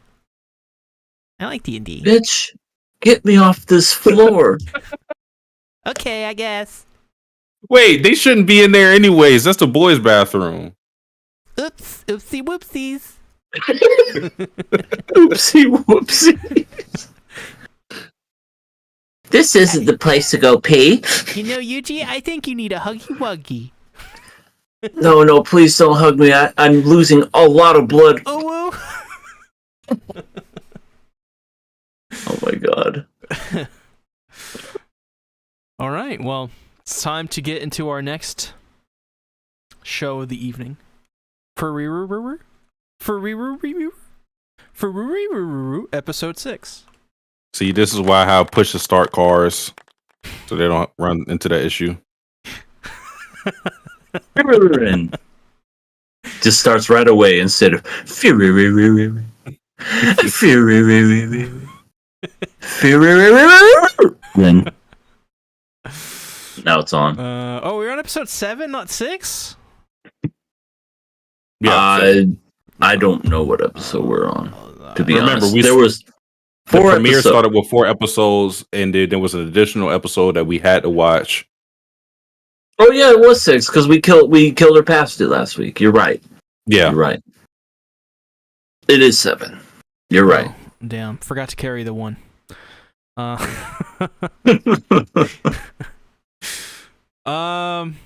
I also really liked this episode in terms of a world building perspective, but also we got introduced to the demons. And I thought this was fascinating. I have never been so enthralled by an explanation. This episode was like a partial exposition dump to a degree, and I've never been so invested in this.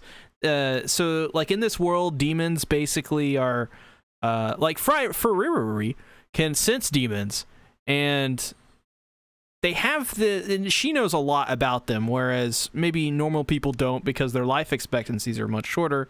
But she knows because she's had hundreds of years on this mortal plane. And she knows of a story that she once had when she was with Himmel, where a demon, they decided to... Like, a demon killed a family's little girl, and they decided to spare it after it said mom. Well, it turns out that was their biggest mistake ever, as demons love to use that term, or that word, mom, because it stops humans from killing them. And what the demon does is basically gets taken in by this other family, which is the village chief, and so more like the village idiot. Yeah, that's what I thought.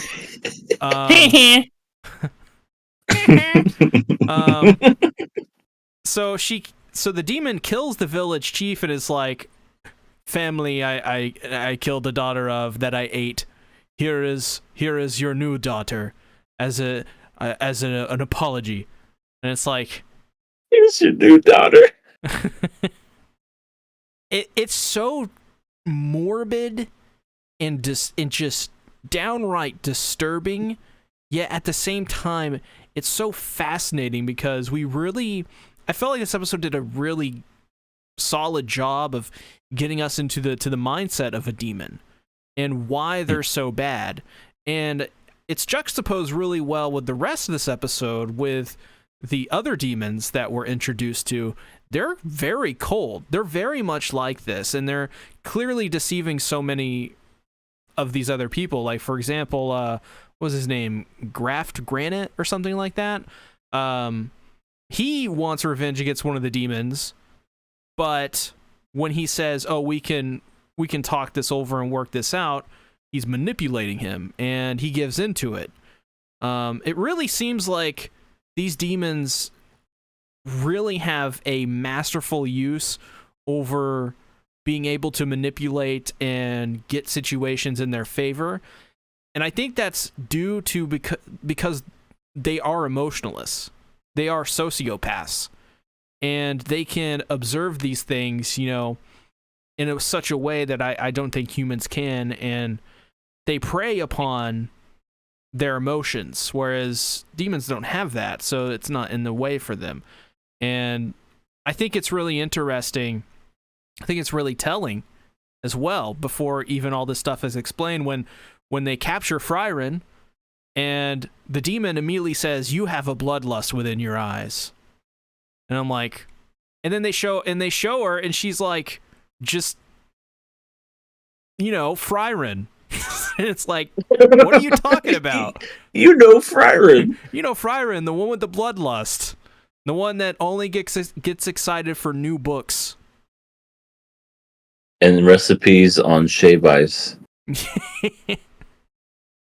The girl who can't even wake up in the morning. Yeah, she did this episode. She woke up early, and Fern was like, "Oh my god, she woke up early. Pats on your head." Yeah, so I just thought this episode was pretty good just because of the demon stuff. I really enjoyed that, but I enjoyed everything else too. But what did you guys think? Yeah, I thoroughly enjoyed it. Like, I agree with what you said, like the whole demon ideology and how just so cold, just how cold that they are, just pulling on the heartstrings of people just to get them to basically manipulate them. I thought that was just like, yeah, that's what a demon would actually do.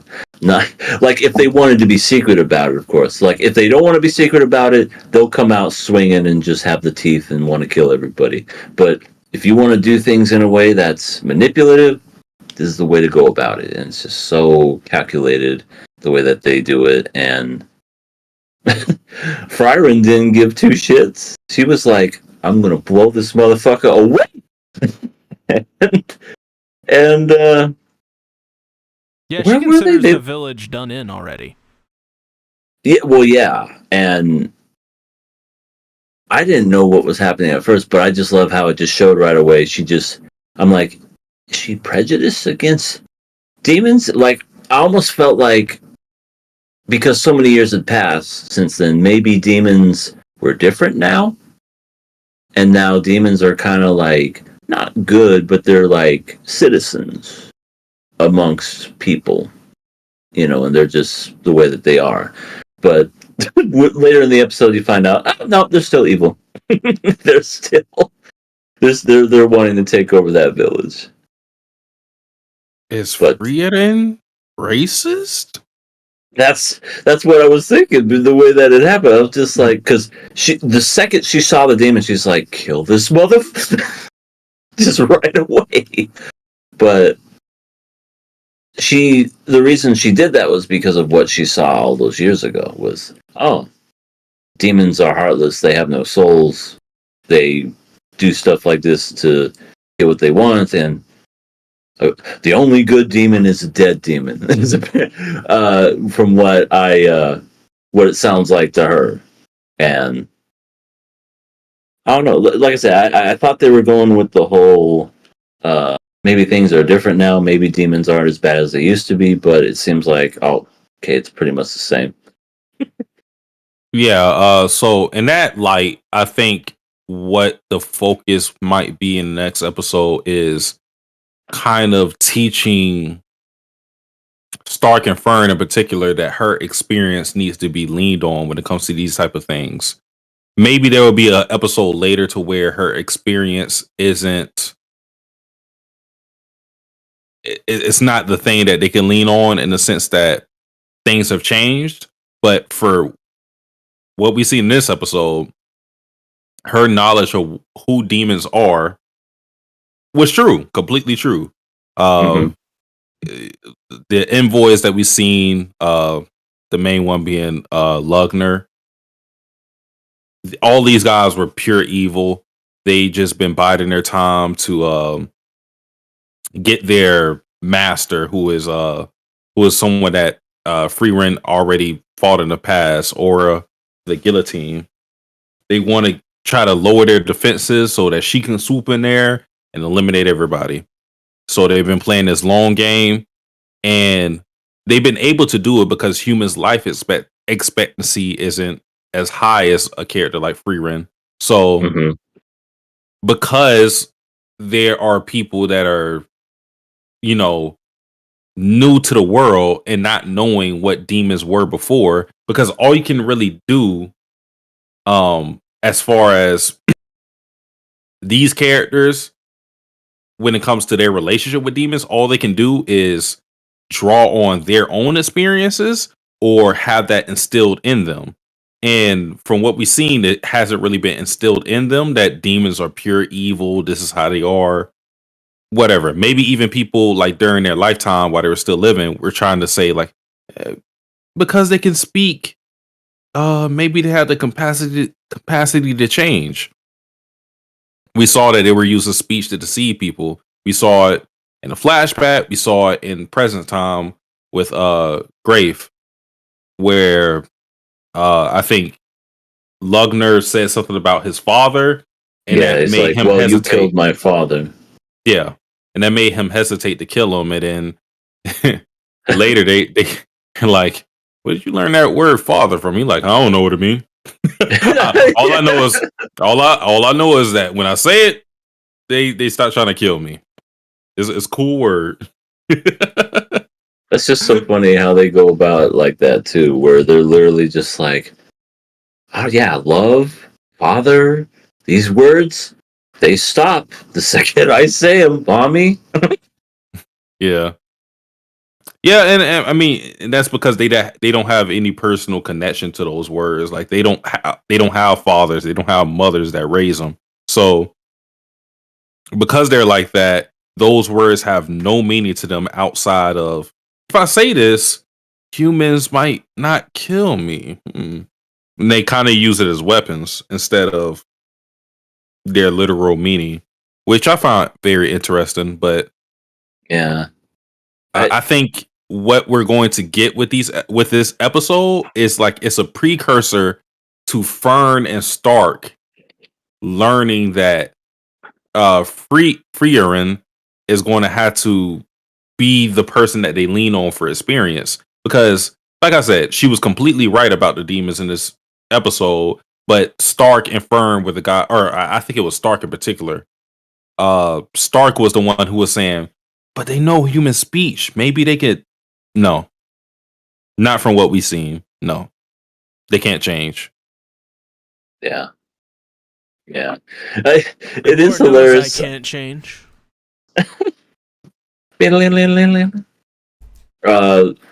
Just real quick, touching about what you said earlier, see about how the daughter or the demon girl was just like, yeah, sorry, I ate your daughter. Here's a brand new one.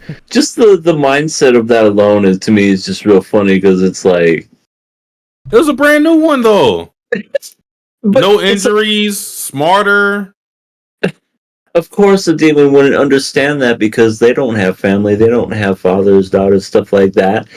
It's just real. I thought that was just really, just real sick and almost kind of twisted in a way where it's just like, yeah, sorry, I ate your daughter. Here's a new one. It's like fixing, I don't know, like a broken appliance and then just replacing it with a brand new one. Look, it's got 6 buttons. Even within that, they were like, but you killed the village chief to get that daughter, and they were like, but the village chief isn't here anymore, so why do you give a fuck? Right. It's almost like Fushi in a way, where it's just a being not understanding human life and just going, well, this is what it is. Or a better example, that stupid cat. Cube? Cube, thank you. It's just like him. You It is humans like don't understand the greatness of Cube. I understand he got messed up in rebellion, and I was happy. Sign the contract, Monica. That's essentially what it was. It's like, Cube's, you know what? Cube's kind of like a demon. I think they would get along together in this world. Oh, yeah, that's actually a good point. I think they would. I feel like the issue with Cube is that he isn't doing this, or he isn't trying to take advantage of the magical girls, but he's definitely trying to get his own thing out of it. But in his eyes, it's equal exchange. Yeah. For the demons, it's like we are going to finesse you in the long run. Like Lugner is trying to make sure that his home girl can come in there and just fuck up the whole town. So I don't think Cube would do something like that. Not would do that. That's not the word. He wouldn't do that with ill intentions. He would think, hey, it's fine to do this because I did this for you. Whereas the demons kind of are thinking like, I'm going to do it because I'm a demon. That simple. Mm-hmm. You left yourself open. I'll take you to the store and we'll get you a new doll. Yeah. That's off. Fuck. I hate your daughter. My bad. I get you a new one. If only it was that simple, you crazy demon. Goes to show you how trivial human life is to them. Yeah.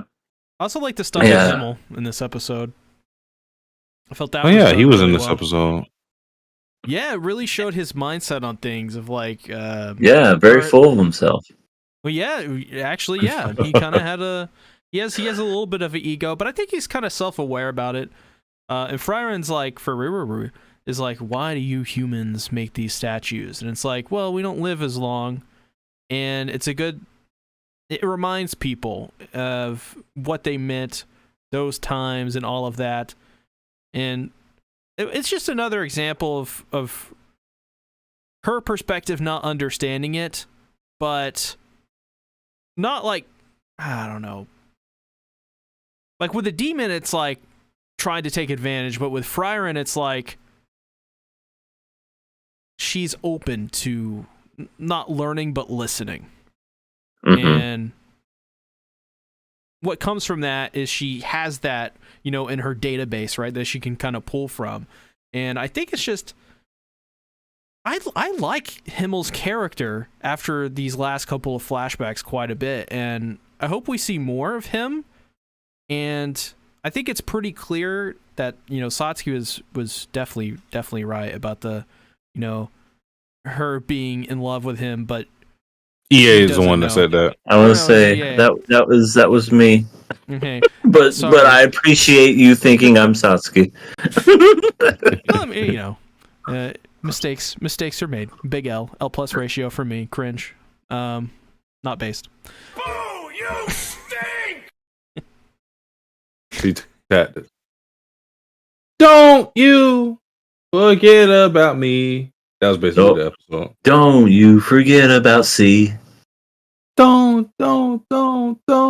That was basically it with the statues. It was, they have a shelf life, in vast comparison to Frieren. So they have statues and they have certain things that they build towards their legacy. I mean, even this is something that we can apply to real life. Even, kids can be your legacy as far as telling other people about the life of somebody else. They become vessels, I guess, in a sense, of another person's life. Yeah. And that's something that is foreign to Frieren, because they live for so long, even though they're becoming extinct, because that was another integral point in the episode. She talked about how elves are becoming extinct because, for one, they don't really have what she said. What was the word she said? Reproductive instincts, and they lack romantic feelings. Now, that first one, I'm not sure if that is something that she knows for sure of elves, or if that's something that she draws from her own experience. But I do think the latter, what she said, or the former, what she said, reproductive instincts, is something that is probably uniform with all elves. So they just kind of forget about it after 1,000 years. Sex. I don't feel like it. Let's too take a tiring. nap. I swear to God, elves in this world would rather sleep than boink each other. Well, yeah, that's I mean, true. I think that also makes sense because they live so long as well, just in general, where there's lives, they are literally their lives compared to humans. They see things and they take things in at a slower rate. Like because we see with Frieren, Frieren's like, I haven't seen an elf in 400 years. Like, just throwing that out there, like, it just means nothing. Because to her, 400 years is like a microsecond. It's like a Tuesday. Yeah. Are you C-Tactics? Are you saying that elves get desensitized to certain fetishes? They're like, ugh, I've already seen somebody give me like a 360 blowjob on the top of Mount Everest. This is boring. Oh my God. Just in whips and chains, BDSM. Just, I've been whipped like this before. Kind of like the same concept. Their perspectives are different because they don't live for 70 years. They live for thousands. And when you live for that long, your perspectives are not even remotely similar to those of humans. You're more about, at that point, gaining knowledge, being useful to your people or the world at large, or stuff like that. Like, you don't have to worry about a mortgage. You don't have to worry about a house or leaving behind a legacy, because you are the legacy. I am the legacy. Like, it's just, by the way, EA, I saw the new Batman last night. Holy shit. The Batman? The Batman. It's talking about Robert. Yeah. Robert Pattinson. Yeah. Okay. Did you like it? Oh, I think, personally speaking, that's my favorite Batman and my favorite Batman movie. Wow. I think it's pretty solid. It's not my favorite Batman, but it's definitely pretty solid. I just like the noir aspect of it. You know me. I like dark and serious, stories with tones and themes and shit. The guy who played the Riddler was kind of annoying in my opinion, but really, I liked him. I loved him. I thought he was like, I understood where they're going with his character, but once you saw him out of the mask and he's just like, oh, no! They don't know. I love that. I love the EA. Jeez. I loved the EA. I liked Colin Farrell as the Penguin better, in my opinion. I didn't even know that was him till after. The car chase scene was fucking amazing. That's like one of that the was best, pretty good. Besides the entirety of Fury Road, best car chase sequence. I killed the Batman. better than Dark Knight. No, not for me. I think it's for me. I don't know. I'd have to rewatch Dark Knight, but I definitely, for me, it's in the same at least conversation with Begins and The Dark Knight. See, I think I like the Batman better, but I think I like Dark Knight as a movie better because, oh man, it's hard to beat Heath Ledger's Joker. Yeah, and then we had Two-Face too. It was, I don't know. That movie was really hard to beat. Yeah, it's pretty great. That's probably my favorite Batman is The Dark Knight. And I know Hey, you people can't like go to wrong. say, "Oh, it's overrated." Maybe a little. Maybe Christian Bale goes a little dark on the voice of Batman when he says you're going to be a padded cell forever. It sounds like he's saying you're going to be in a vat of Jello forever instead of. Because I swear to God, that's how I thought he said the first time I heard it. He's like, "You're going to be in a vat of Jello forever." What? And then I'll turn on the subtitles when I finally bought the DVD. Oh, you're going to be in a padded cell. Oh, why didn't he fucking say that? But yeah, that's my favorite. I mean, I think all the Nolan trilogy is pretty good. I think the third one's the weakest. It's just flawed. That's it.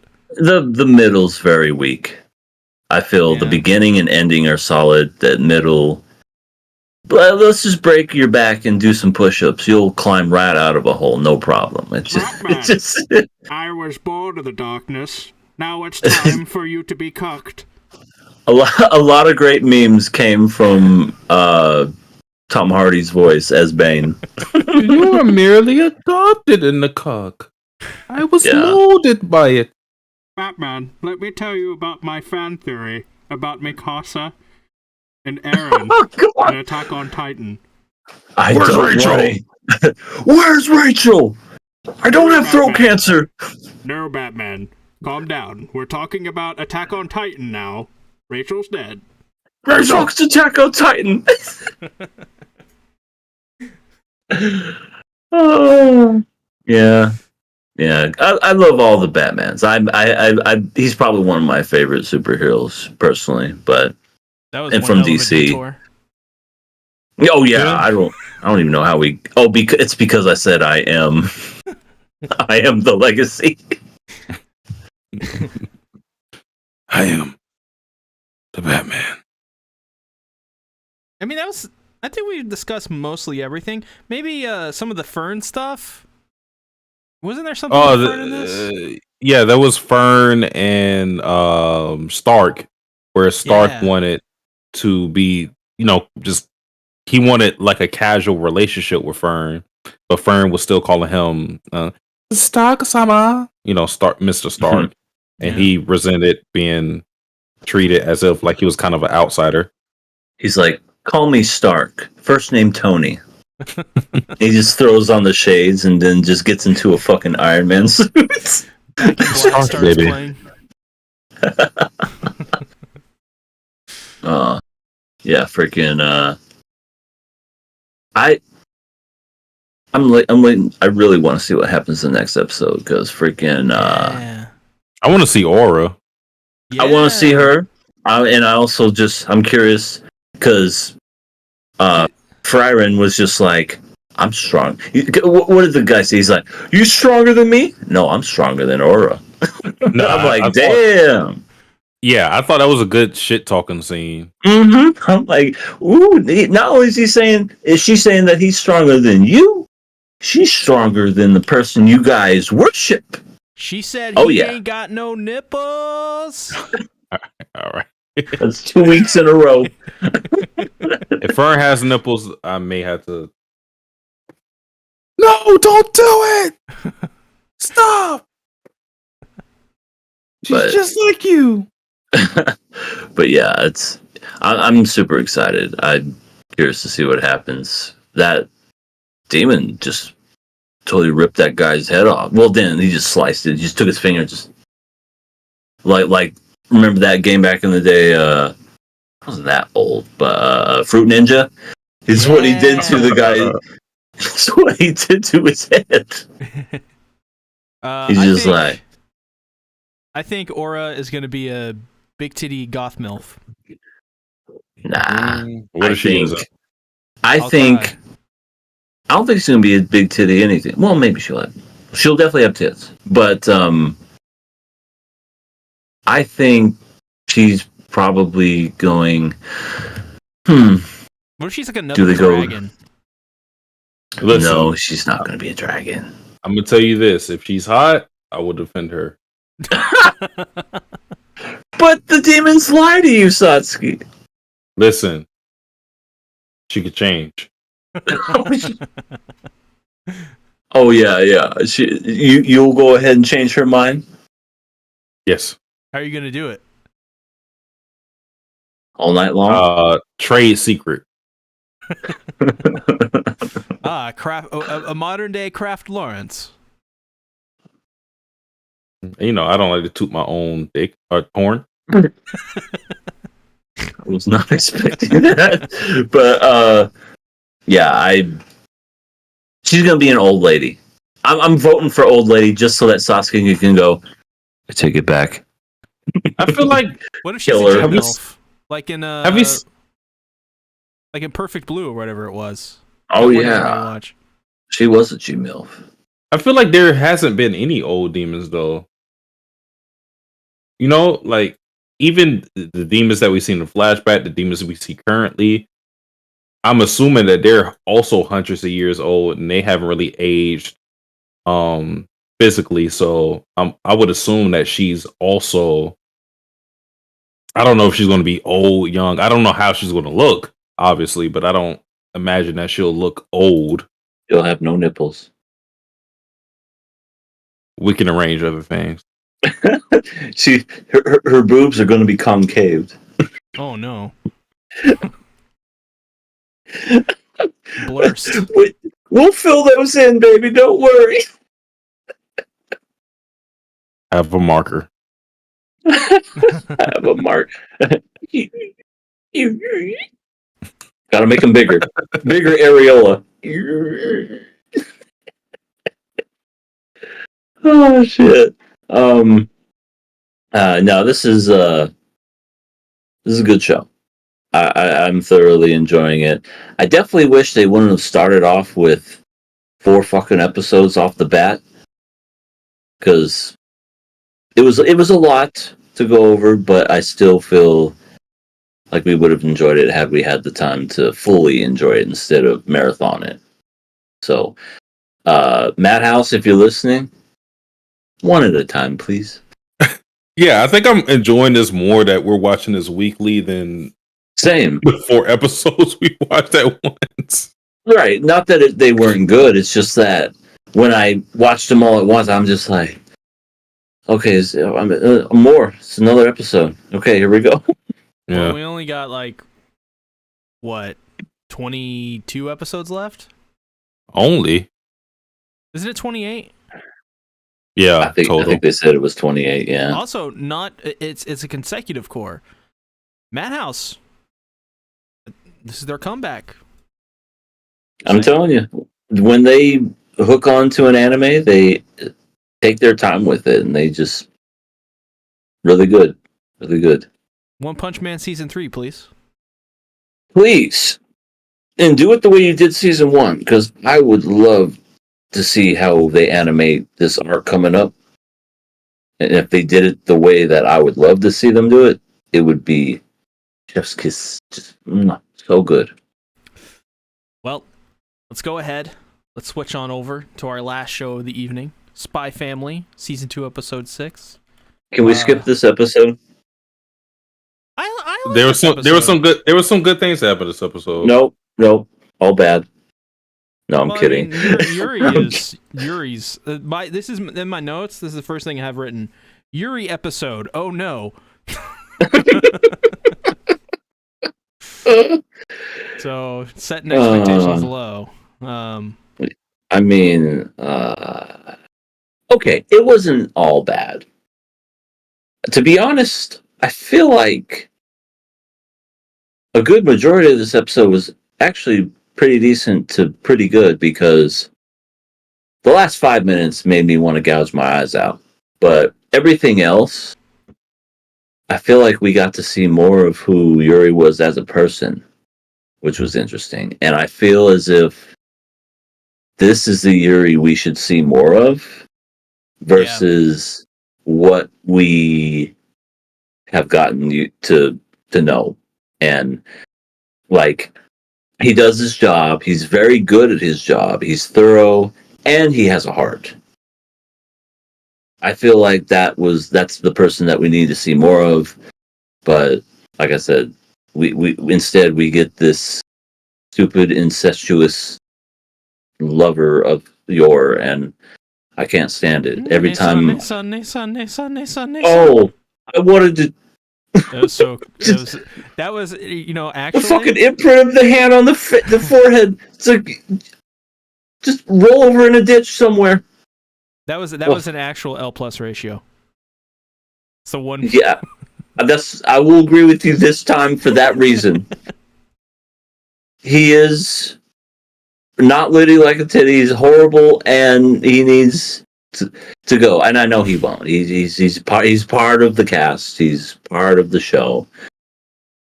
It's like watching Komi-san, but Yamai shows up.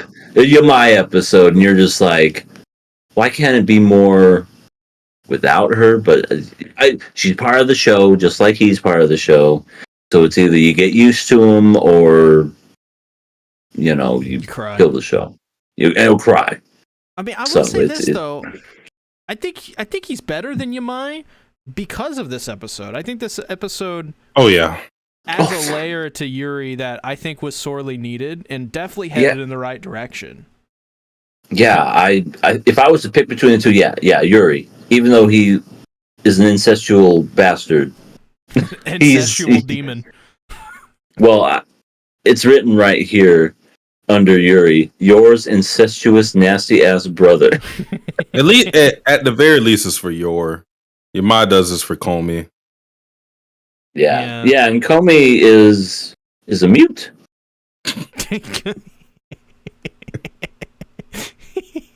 Yeah. Oh my god, she's like Kimiko from The Boys. Wait a minute, I like Kimiko. Yeah, oh my god, she's got Kimiko. She's more personality than Komi for sure. At least in this season. I don't know how she is later on. She probably has more of one later. I mean, what I liked about with this Yuri stuff, it's not exactly. Someone clip that. Well, I mean, I'll go on record saying I love Yuri, but not for the reasons you think.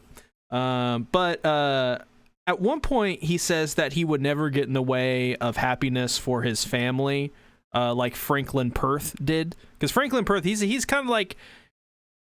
He's kind of a dirtbag, he's treating his family poorly by doing all these dangerous jobs when he promised his father he wouldn't do it, but he's doing it again. He's getting arrested, especially by a syscon. That's makes it even worse. So fuck I don't think he knows that. Well, I mean, But if he knew, he'd be like, oh shit, I should have sent him a letter. Let me hang myself in my fucking jail cell right now. But like he was like, Franklin was like, you're the same. You're a government dog. And Yuri was like, well, I'm not some scumbag that would get in the way of my family's happiness. Because, he loves his sister. He's a fucking weirdo. But the thing is about this, and what is interesting, is later in the episode, he said he's going to catch Twilight. Well, who's Twilight married to? His sister. That's his family. Well, he don't know that's Twilight. Well, that's the thing, is when he does figure it out, what's he going to do? Oh, he's going to flip. He's going to flip. But he makes Yor happy. If he takes Twilight away, what happens to Yor? She's sad. Probably depressed. Distraught. And that's what makes Yuri's character interesting. I think if this is the way that they went about Yuri's character initially, I think we'd have a totally different perspective of him. I'm still glad it came here. Better late than never. But really, it's just the syscon stuff is horrible. But this really leverages Yuri in the story and adds a lot more tension with him beyond just the I don't like him. Like this, it really dives into Yuri's character, who he is as a person, and really confronting his beliefs, and really putting his, he's gonna have to put his money where his mouth is at some point, and that's cool. That's that's the best thing about Yuri's character so far, besides Nothing, because he's terrible. But Besides anything ever he does. yeah, But it's good stuff. I definitely agree with what you just said wholeheartedly, because it's going to become a situation in which he's going to have to choose between his love for Yor and his, I guess, duty to protect the West in his own way of doing it with the secret police. Because obviously we know who Twilight is, and he's a spy. We expect for Yuri to find this out at some point in time. Some point in time, Twilight's true colors are going to be revealed to him. Maybe even Yor herself. And then he's going to have to come to the task of, do I expose him for the good of the West, or because he's Twilight, he is the biggest spy name that they have ever known. So this isn't some nobody that he can ignore. Either he does that and expose him, or he looks at what he's done for Yor in terms of her happiness, and yeah, so it's going to be a situation to where he ignores it or he confronts it. I don't know what he's going to do. Given this episode, we got a little more of a humanitarian side of him, to where he actually cared, or he had some empathy towards people with families. We saw with Frank, there was a moment where he was doing a report of everything he was doing. It was super detailed. Everything he ate, everything he ordered, any place he walked into, he was doing a report on it. Then there came a situation to where he was talking about his father, about some, personal stuff. And he began to write about it at first, but then he just decided to crumble up the paper. And it wasn't because he didn't deem it important enough, because we've seen that he was writing a lot of trivial things in his report before. It was the fact that he just felt that it wasn't really his place to, put in a report something about like their familial matters. Familial, yeah.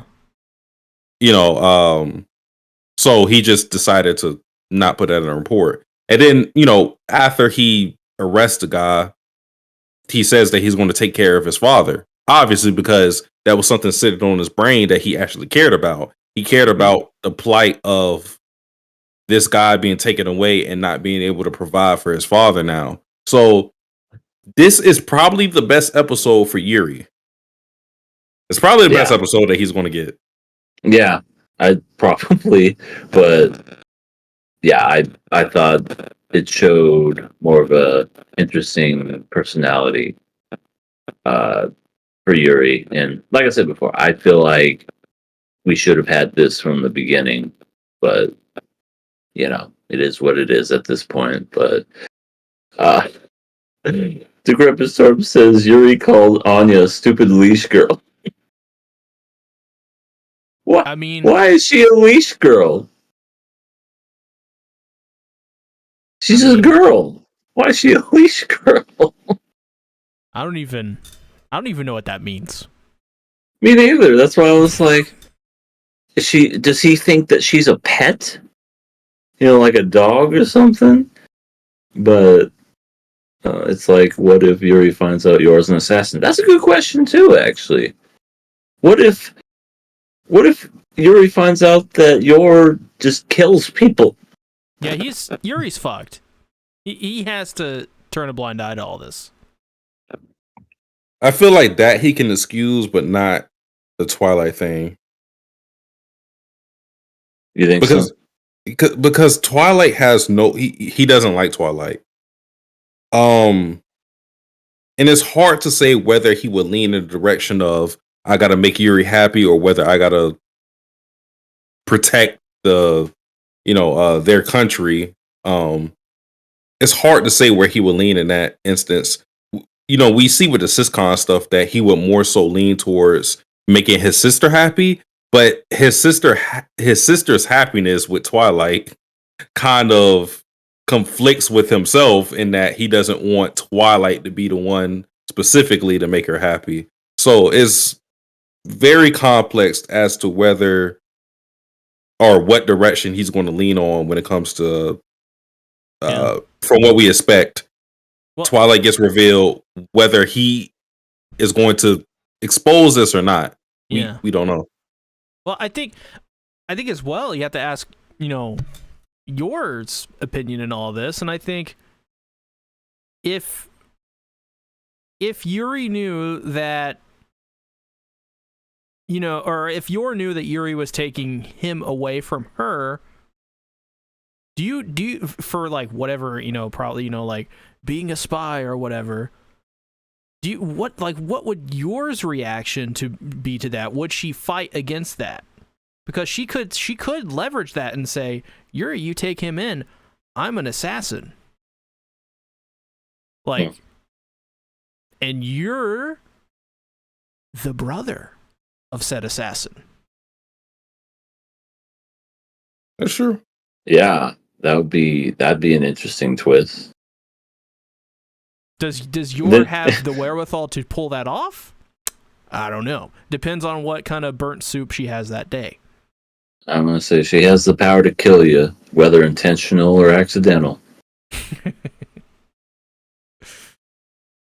But it is interesting. That's what she has. Yeah, very interesting for sure. Yeah, so that was like really the first half of the episode. It was really plot driven, whereas the second half of it was just basically filler. Ugh. Oh yeah, I forgot that happened. There was freaking Anya watching Bond Man and us watching it with her because, well, first of all, I thought the aesthetic of the way it looked was very authentic. It looked like an old school 90s, 80s anime, from the static-y look to just the movements. It almost kind of reminded me of Lupin the Third, just the way that it looked. And I thought that was really a beautiful touch. But man, the show sucks. It's a stupid harem show. Yeah. It's a harem / espionage action type. But yeah, it is a harem essentially, especially towards the end. I love all of his, like, the way he hooks all these women. It's like stupid. It's like Bond Man, the rent's due. Who cares about rent? You're kind of cute. It's just like, oh, whatever. Okay. This would be a show we would kill on the first episode. Yeah. All his adversaries are hot women that are in desperate need of love. Yeah, the villains, the rent ladies, the one that laughs the maniacal laugh, and holding the mouth and just all that. Yeah, they all want him, and at the very end, they're all pissed. Who's she? Yeah, who's she? What are you? What? I mean, that was actually pretty funny. After the 6-1, you didn't notice. I just found it funny that he because I thought it was going to work because I don't think this was in the manga, but he just goes, "Hey, lady, I'll make all you ladies. I'll make all the ladies in the world happy," and he all just beat the shit. They get shot like 8 times. Somebody stabs him, somebody shoots him, and then there's like a nuke. Yep, and that was go down. That was the end of the episode, and Anya said she has now become an adult because of that. Because of Becky. Becky, 5 years old. She's 5 years old, but has the mind of like a teenager. I know, it's so funny. Becky's ridiculous. Are you Anya's guys like, buying I understand it all. Are you guys buying the Spy Family game?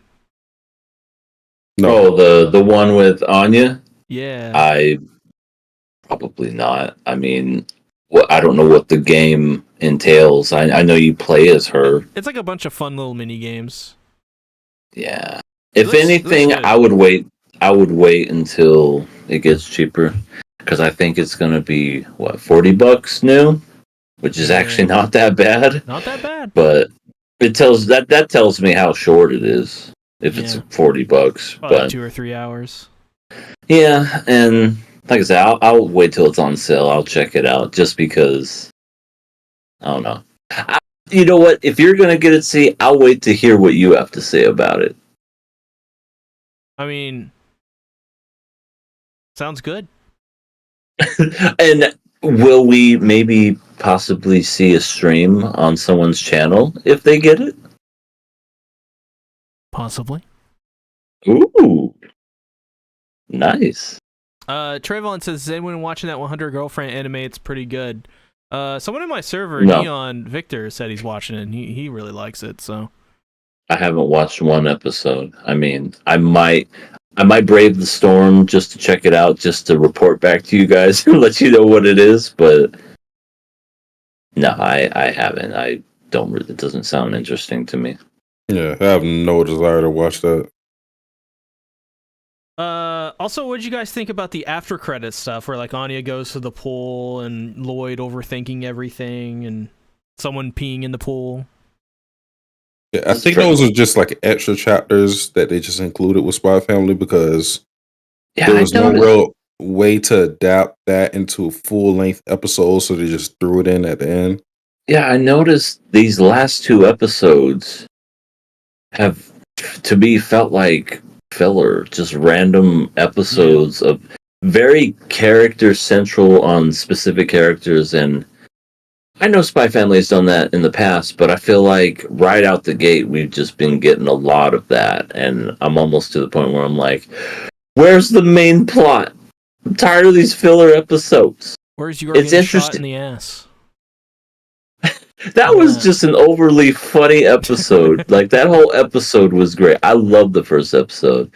And then the Bond, episode was great. But the Damien in this one was it's just okay to me. So I'm ready to get through this weird patch of show episodes and just get to the thick of it. Hell, bring back Frost. Give me some Frost. QRW6 says in the chat that DC has a 90% off sale on Steam. They do. I bought all of them. $40, 12 games, $41. It's all the Batman games, all the Shadow of Mordor games. Yeah, all the Arkhams, all the Shadow of Mordors, all the Fear games. I love the Arkham games. And Mortal Kombat 11 and Injustice Complete Editions, which I love Mortal Kombat, so I'm excited. I'm playing Arkham Asylum right now. I haven't played those ever, so. You've never played them? Nope. Ever? Sasuke, have you played them? I watched gameplay. Arkham Asylum is probably one of my all-time favorite games. Well, all the Arkham games are great, but Arkham Asylum specifically was the first game I ever, for the gamer score, I got all the achievements for. I never did that with any video game except for, well, that was the first one that I did. And Arkham City just is even better than it takes the first game and makes it even better. And Arkham Knight is the same, but with like modern day graphics and looks so great. I love those games. And of course, it's the fucking cast of Batman the Animated Series. Yeah, it is. It's amazing. And that's one of my favorite cartoons, and they put that into a game, and I could geek out about that game. I love that game. I feel like I still have the 360 physical copy of it somewhere. I just need to find it. But yeah, I love that game.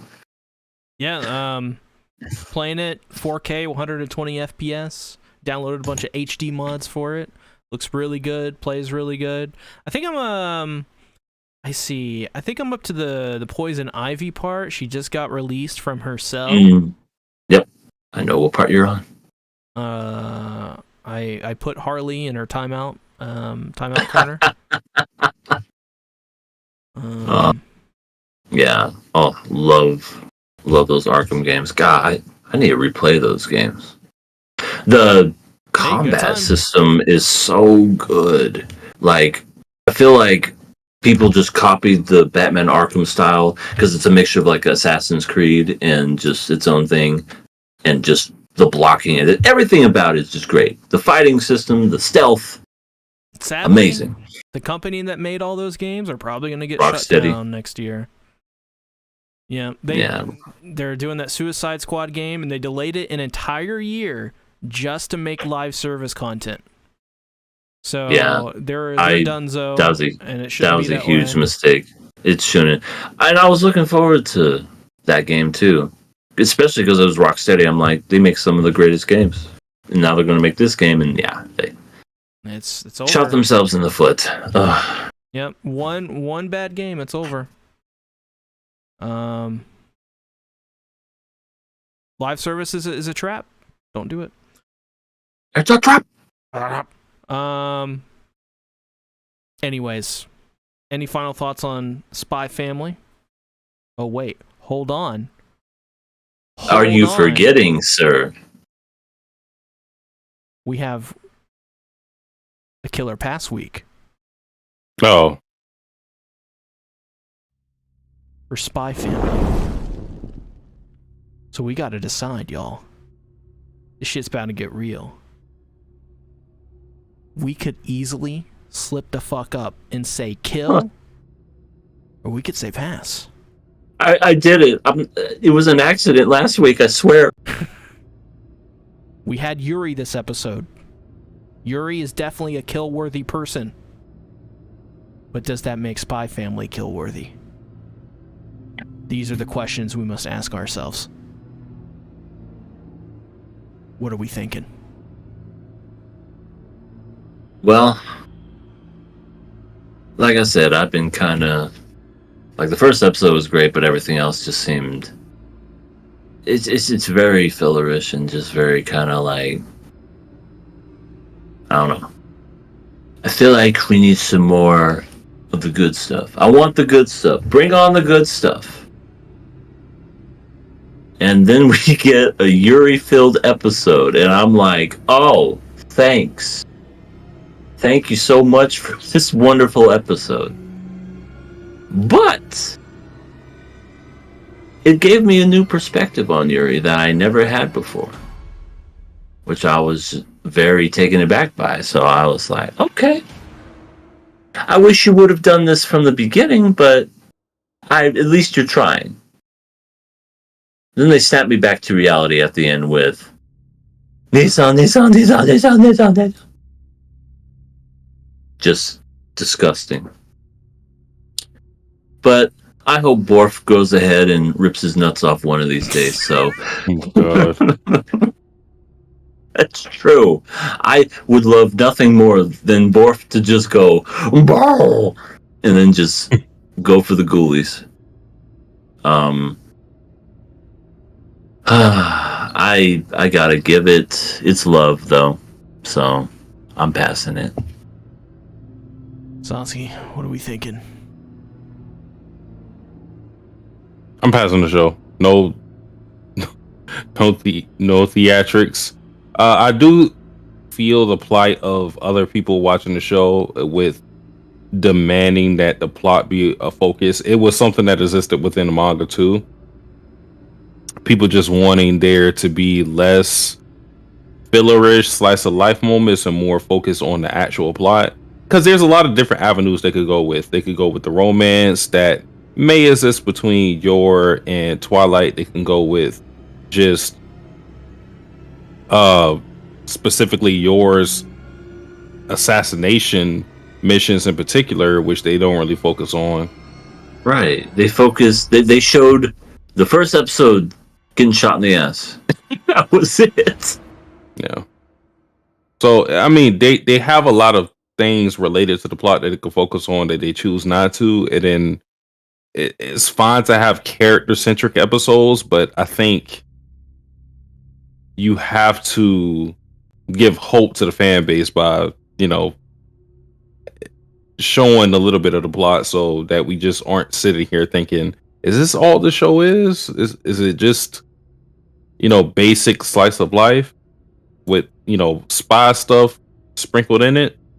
So while I understand that plight, I'm still going to pass it. but I will be a little more critical of the show going forward. Definitely. I pass. Show's great.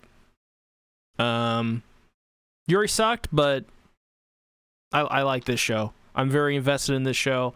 It has even at its most boring, which is what I consider last episode to be. Harmless, pretty harmless stuff because it's gonna get right back into the funnies. So, with that being said, let's get back to our last topic of the evening. Okay. Of course, viewer questions. We got a couple, not too much. A small handful. So, first question: which is the strongest? Gojo, Saitama, Okay. Goku. Okay. Read the fourth one. C's love for Vladilena, which is not true. That one. That one wins. C's love for Vladilena could shatter worlds. No. Yeah. Do you not remember at the top of the episode? I said we're worshiping Saber today. You know why? Mm-hmm. Because I didn't even consider Vladilena because I don't even know who that is. I remember that lie. Yeah. Ridiculous.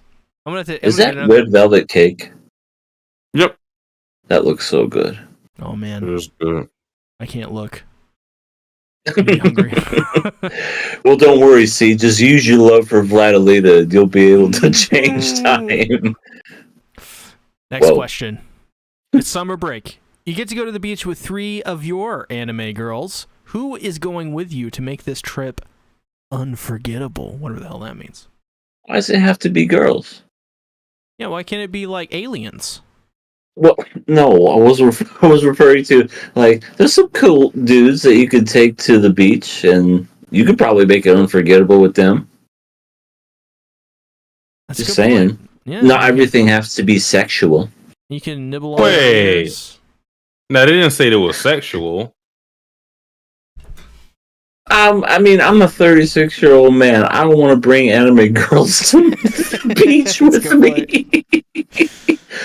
But if I was to say women's, and if I had to bring them, it would be, anomalies. I would bring, shit, who would I bring? Oh, okay. I'll bring, you know what?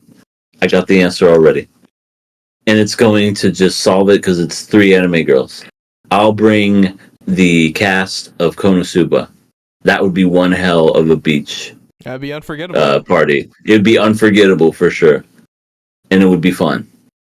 Like, just to see them fight and everything, I'd just crack open a beer and just be like, this is great. It'd be fun. And if there just so happened to be a monster like Godzilla or something just come out rising out of the beach, just they would do something, I'm sure. Aqua would be like, purification! So, there you go. Well, unforgettable is interesting choice of words because in that sense, I'm not really thinking about it as to all of the characters I like, but just to who I think will make things interesting and memorable. So I would pick Junko Enoshima from Danganronpa. No spoilers there. I would choose Yumiko Jabami from Kakegurui. And Asdeath from Akame ga That Kill. would be unforgettable. Oh my god. Oh, hear it. I don't know what the fuck is going to happen with these cast of characters, but something unholy will happen. Asdeath will end up killing somebody. Maybe. Somebody will look at her the wrong way, and she'll be like, "The fuck you say?" And then just like freeze him, and then just shatter him. I won't forget about that. He'd be like, "Damn, We got ice cubes now.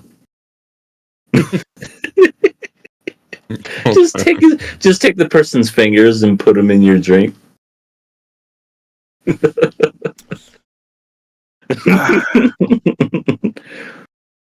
That's good finger. I'm gonna go out of pocket here. I'm gonna pick Retsuko from Agretsuko because she's a red panda who works a lot and clearly needs a break. But what would make it unforgettable is that she could perform metal songs.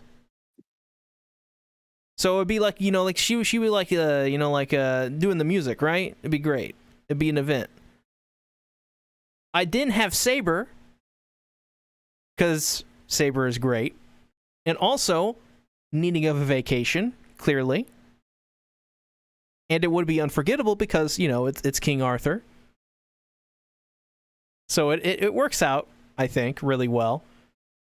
And the third one's tough.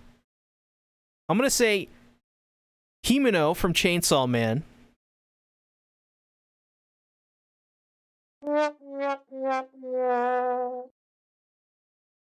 Because she knows how to party. Actually, you know what? Kobeni. Kobeni would be a better option. Because Kobeni... Boo! You stink! Kobeni is a mess. But, I mean, they're both messes. They both need breaks. But it'd be fun. You got the drunk. You got the king. And the furry. This is a pretty unforgettable. It's unforgettable, I mean, mostly just because, talking animal, but this is what I go with. Yeah, so if any of you guys watching want to translate it to what C just said, he said that he would want Kobeni or Himeno because he thinks they're hot. That's it. Well, I mean, I don't think Kobeni's hot. I think Kobeni's we know funny. what you're into. What does that mean? I'm not saying no more. I said what I said. Live with it. Listen. My thoughts are pure. He's doing the Sundari head turn. My thoughts are pure. Sasuke, where's...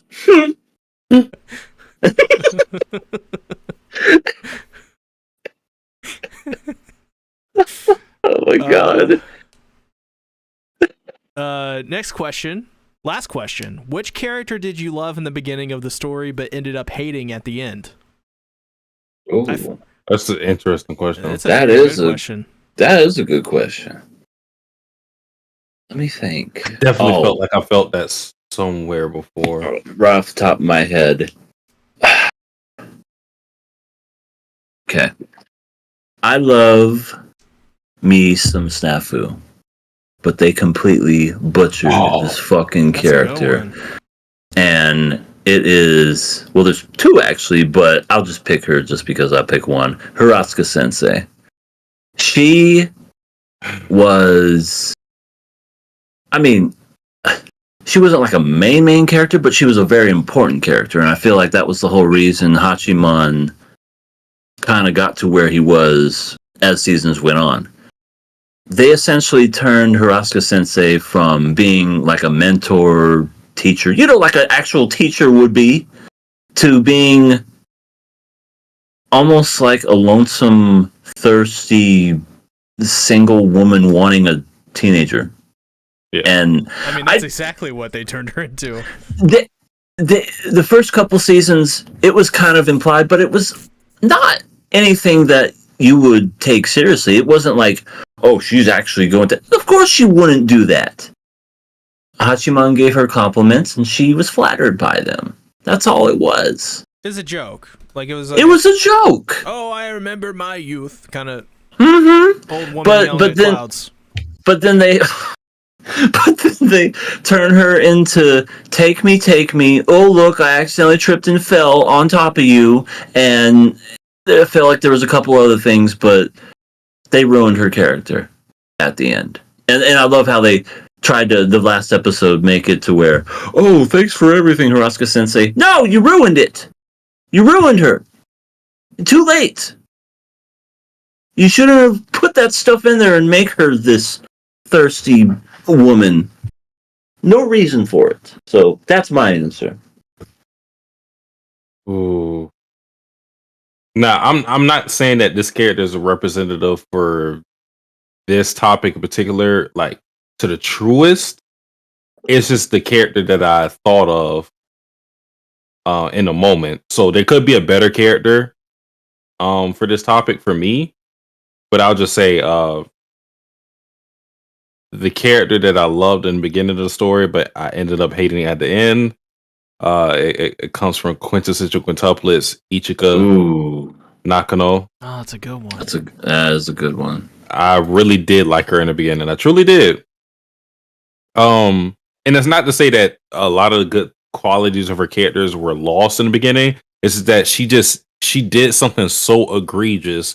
I could never get back on track with liking her because I thought it was that bad. And I felt like the mangaka was trying to excuse her in the middle of her doing what she did. And I just never was on board with her. I was always an enemy of her after what occurred. So yeah, a lot of good things going for her. Saw her as a big, enticing romantic interest for Futaro, but after she did what she did, I rooted for her downfall. Yeah. I pick Mother Isabella from The Promised Neverland. The Promised Goofy Land. That's another good one. Listen, season 2, Mother Isabella is some of the straight up character assassination. People these days, they'll say character assassination. They don't know what it means. They don't know. They don't know at all. But Isabella is, Jesus, good God. They turn her, they take this like badass, like really layered character, and then they turn her into like a fucking plot point so that they could get the ending they wanted because they wanted to ruin a potentially great anime franchise. Like, it's just ridiculous. It's ridiculous what they did with her. And I ended up hating her by the end because and you can go and watch those videos, especially the last one that I did on episode 11 of season 2. Like, it just didn't make any sense. And throughout the entire thing, it's like they build her up as like, oh, she's coming back and she's going to get those kids back. But at the end, she's just like it just feels so unearned when she goes, oh, kids, I love you all. We can be a happy family. I'm good now. I was misunderstood. I don't care. I just don't care. I mean, The Promised Neverland Season 2 is a masterclass in brain damage in general. It's an masterclass, as the kids will say. It's a what? Asterclass. Oh, Asterclass. It's a gigantic L+ ratio, so to speak. So fuck The Promised Neverland. Fuck Mother Isabella. Fuck Aniplex. The Promised Goofy Land. No, God.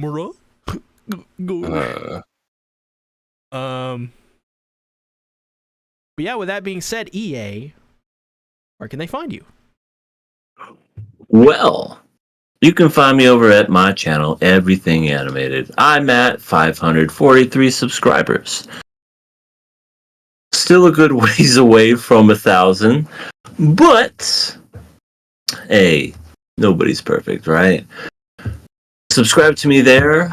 I will drop some links, and it's not for me personally. It's for, where is it? It's for the channel itself. We got ourselves a Twitter or an X it's for the podcast itself. So if you're ever unsure when we go live, you'll know. You will know. And we also have this wonderful Patreon that we have here. I'm going to leave that in there as well. It's only $1. $1. What can you get for $1 nowadays?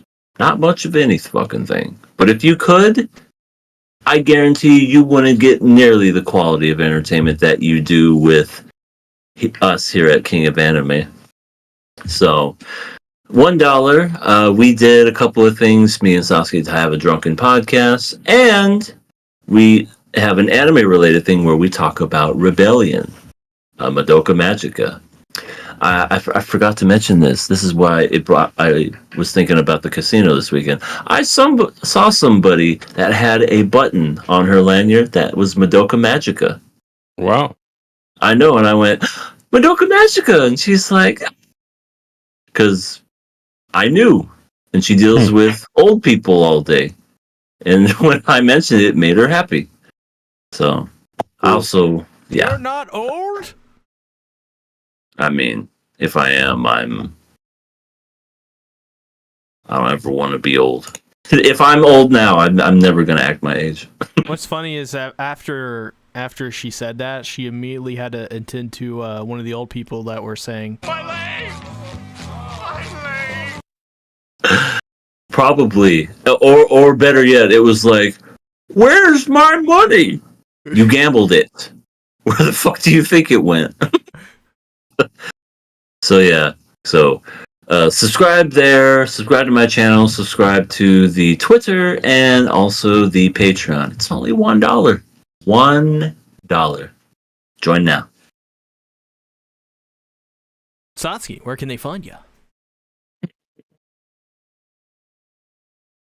You can find me on my Twitch, Sasuke the Savage with a DA.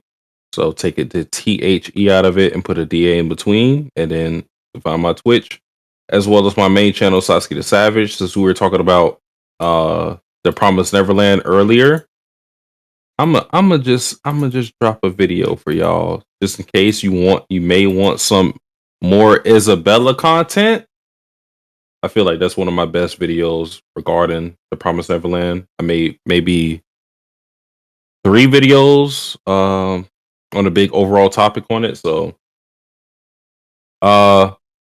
yeah, you can check me out on that channel, Sasuke the Savage, Sasuke the Savage on Twitch, as well as my gaming channel, Sasuke the Savage, where I upload my my VODs, edit it to that channel, and have fun,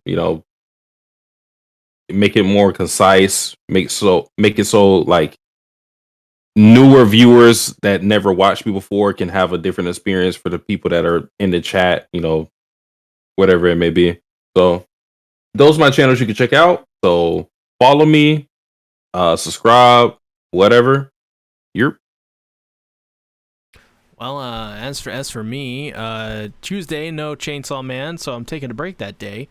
But tomorrow, on the main channel, on the C Tactics, I have a sponsored video by BetterHelp. Love what they do, and they offered me a spot for them, like an ad integration.